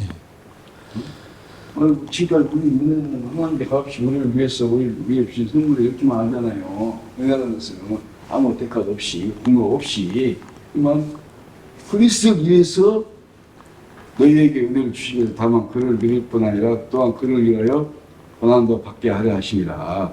응? 그렇거든요. 야, 벌써 이거는 진짜 연구 대상이 되는 말씀이다. 네. 그리스도를 위해서 은혜를 주셨구나. 하나님 그리스도를 위한 것은 하나님의 나라, 그리스도 나라를 위해서 오늘 주신 말로 해석하고 싶은 그런 생각이었어요. 네. 맞습니다. 연애에 대한 논의는 사실은 뭐 굉장히 많습니다. 킬케고르 작품에는 굉장히 많은데 다 설명하자면 긴 얘기고요. 좀 충격적인 것도 많이 있습니다. 뭐 예를 들어서 저 자기 시험을 위하여 같은 경우는 은혜는 오직 비난으로만 보상을 받는다. 이게 은혜를 가장 잘 은혜되게 한다라고까지 설명한 것도 구절도 있고요. 근데 그 정도로 이 은혜에 대해서 굉장한 좀 여러 가지 생각할 요소들이 많이 있습니다. 그리고 성서 주석도 사실 참고할 만한 것들이 많이 있는데 대표적인 것 중에 하나가 뭐냐면 실로암 연못에서 눈을 뜨잖아요. 눈뜬 소경이 있지 않습니까? 그것도 사실 은혜에 대해서 굉장히 집중적으로 생각할 요소 중에 하나가 있는데 왜 그러냐면 떴잖아요? 떴는데 여기서 되게 중요한 게 뭐냐면 예수님이 도망을 치셔요. 분명히 어떤 은혜를 베풀었는데 도망을 간단 말이에요. 그러니까 여기서 중요한 건 뭐냐면 은혜라고 하는 건 준 자의 의무와 받은 자의 의무가 있다는 거예요. 그래서 지금 말씀하신 그거를 조금 더 약간 디테일하게 말씀을 드린다면 준 자의 의무는 뭐냐? 절대 은혜는 값없이 주는 거기 때문에 보상을 받지 못하게 숨어야 된다는 거예요. 예수님이 눈을 뜨게끔 했지만 숨었다는 거예요. 이제 그 구절을 가지고 이제 그런 식으로 해석을 하고, 물론 다른 것도 있지만 그 구절만 가지고 해석을 하자면 그 은인이 숨었어요. 숨은 이유는 더 이상 내가 돌려받는 것이 없게끔 숨었다는 거예요. 그런데 여기서 뭐냐면 받은 자 입장에서는 아까 얘기했던 사람이 뭐냐면 받은 자 입장에서 떴네, 좋네 뭐 하고 그냥 하는 거는 그 받은 자의 의무가 아니라는 거예요.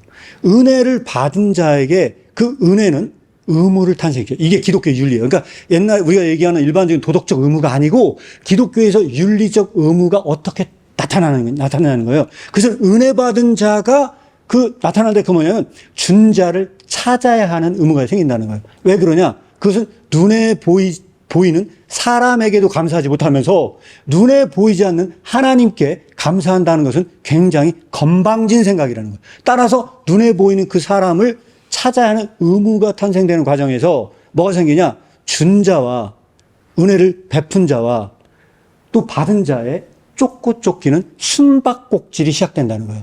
그런데 중요한 뭐냐면 이때 준 자가 발견되잖아요. 준 자의 치욕이에요. 준 자는 절대 발견되면 안 되는 거예요. 그 은혜 안에서 그는 값없이 줘야 하는 그 의무를 수행해야 되기 때문에 그래요. 그리고 받은 자는 어떻습니까? 받은 자는 무슨 방법으로도 그를 찾아요. 여기 이게 바로 기독교적인 노력이 내재될 수밖에 없는 지점이에요. 좀 더 구체적으로 말씀을 드리자면. 빌립보서 1장 20절. 예. 그리스도를 위하여 내 은혜를 주시겠으니 그 말씀하고 방금 예. 목사하신 말씀하고 좀 일맥상통. 예. 은혜가 낳은 노력. 예. 방금 그 말 치잖아요. 예, 맞습니다. 은혜가 낳은 노력. 예. 그 의무. 예. 정말 그 은혜에서 예. 그 은혜에 대해서 절대 감사해서 예. 예. 의무 예. 발생한다. 예. 그렇게 은혜가 맞습니다. 근데 여기서 중요한 점이 하나 있어요. 이때 쫓고 쫓기는 싸움에서 발견되지 않을 때 그들 똑같이 여기서 발견하는 게 딱 한 가지가 있다는 거예요. 하나님을 발견한다는 거예요. 아, 이것이 하나님께서 하셨구나. 그래서 그들은 하나님 앞에서 대면하는 자리로 나아간다는 거예요. 이게 바로 선물에 관련된 이 은혜와 하나님을 주는 이 선물에 관련된 윤리적인 부분에 대해서 키르케고르가 이 구절을 독해하는 방식입니다. 네. 네, 시간이 됐기 때문에 이걸로 마무리하도록 하겠는데요. 식사는 이 근처 가까운 데로 그냥 갔으면 좋겠습니다. 그래서 제 생각에는 저 옆에 그 괜찮으시다면 이비가 짬뽕이라고 짬뽕집이 한 군데 있거든요. 거기 가서 식사하시면 어떨까 싶은데. 예. 짬뽕이? 예. 걸어갈 수 있는데. 예, 바로 걸어갈 수 있는 데여가지고 거기가 한 군데 있긴 있고요. 옆에 사실 그 수제비 집도 있긴 있어요. 그 수제비도 가도 상관은 없어요. 근데 여기는 12시잖아요, 지금요? 사람이 너무 많아요, 여기.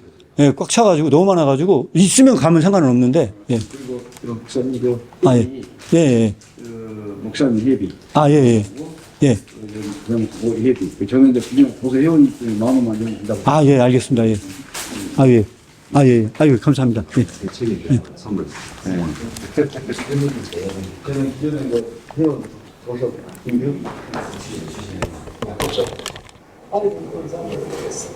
아, 그리고 마무리하기 전에 소장님 잠깐 인사 한번 시켜드리겠습니다. 예, 소장님, 여기.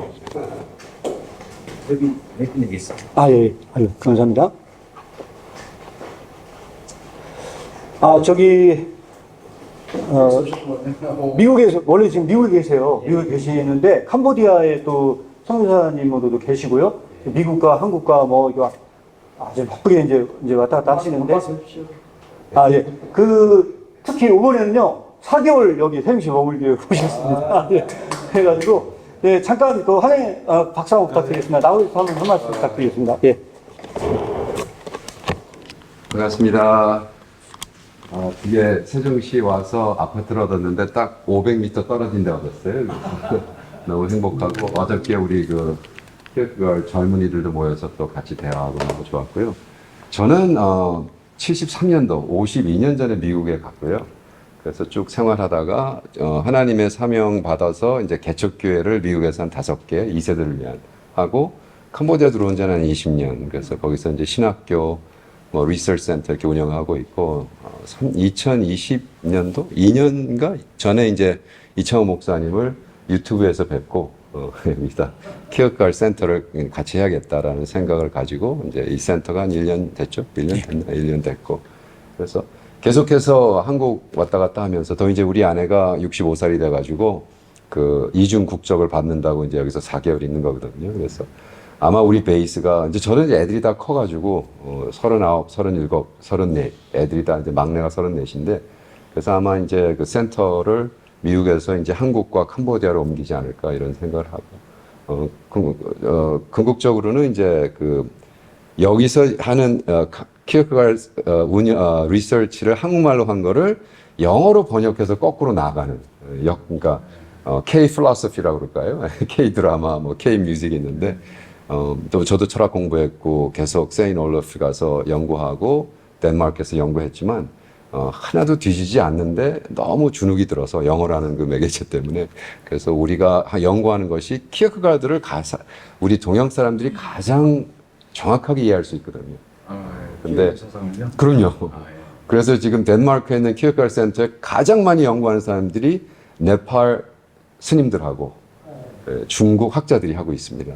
근데 소콜 왜냐하면 그 키어크가드의 사상은 음과 양을 같이 품는 사상이거든요. 그래서 이제 저는 26살 때 그걸 깨닫고 계속해서 연구했고 그랬는데 그래서 제 욕심은 여기서 이제 이청호 목사님 또 그 외에 한국 사람들이 연구하는 모든 내용들을 영어로 번역해서 이제 선데이 스쿨 머티리얼로 만들어서 하고 있고 그래서 예를 들어 지금 제가 워크하는 프로젝트이 한국 청년들이 너무 자살을 많이 한다 그래서 죽고 싶은 당신에게라는 책을 지금 쓰고 있어요. 근데 그 한국에 유명한 래퍼가 있어요. BY라는 래퍼 뭐 이런 애들을 이제 우리가 훈련시키고 있는 또 제 친구들이 훈련시키고 있거든요. 제자하고 있는데 그런 그들의 가사를 우리가 실존 철학으로 풀어서 영어로 풀어서 이렇게 발표하면 뭐 BTS는 전 세계에 영향을 끼치는데 그래서 우리 BY 같은 애들이 크리스찬 입장에서 랩을 통해서 젊은 애들에게 희망을 주는 뭐 이러한 것들 프로젝트를 책으로 하고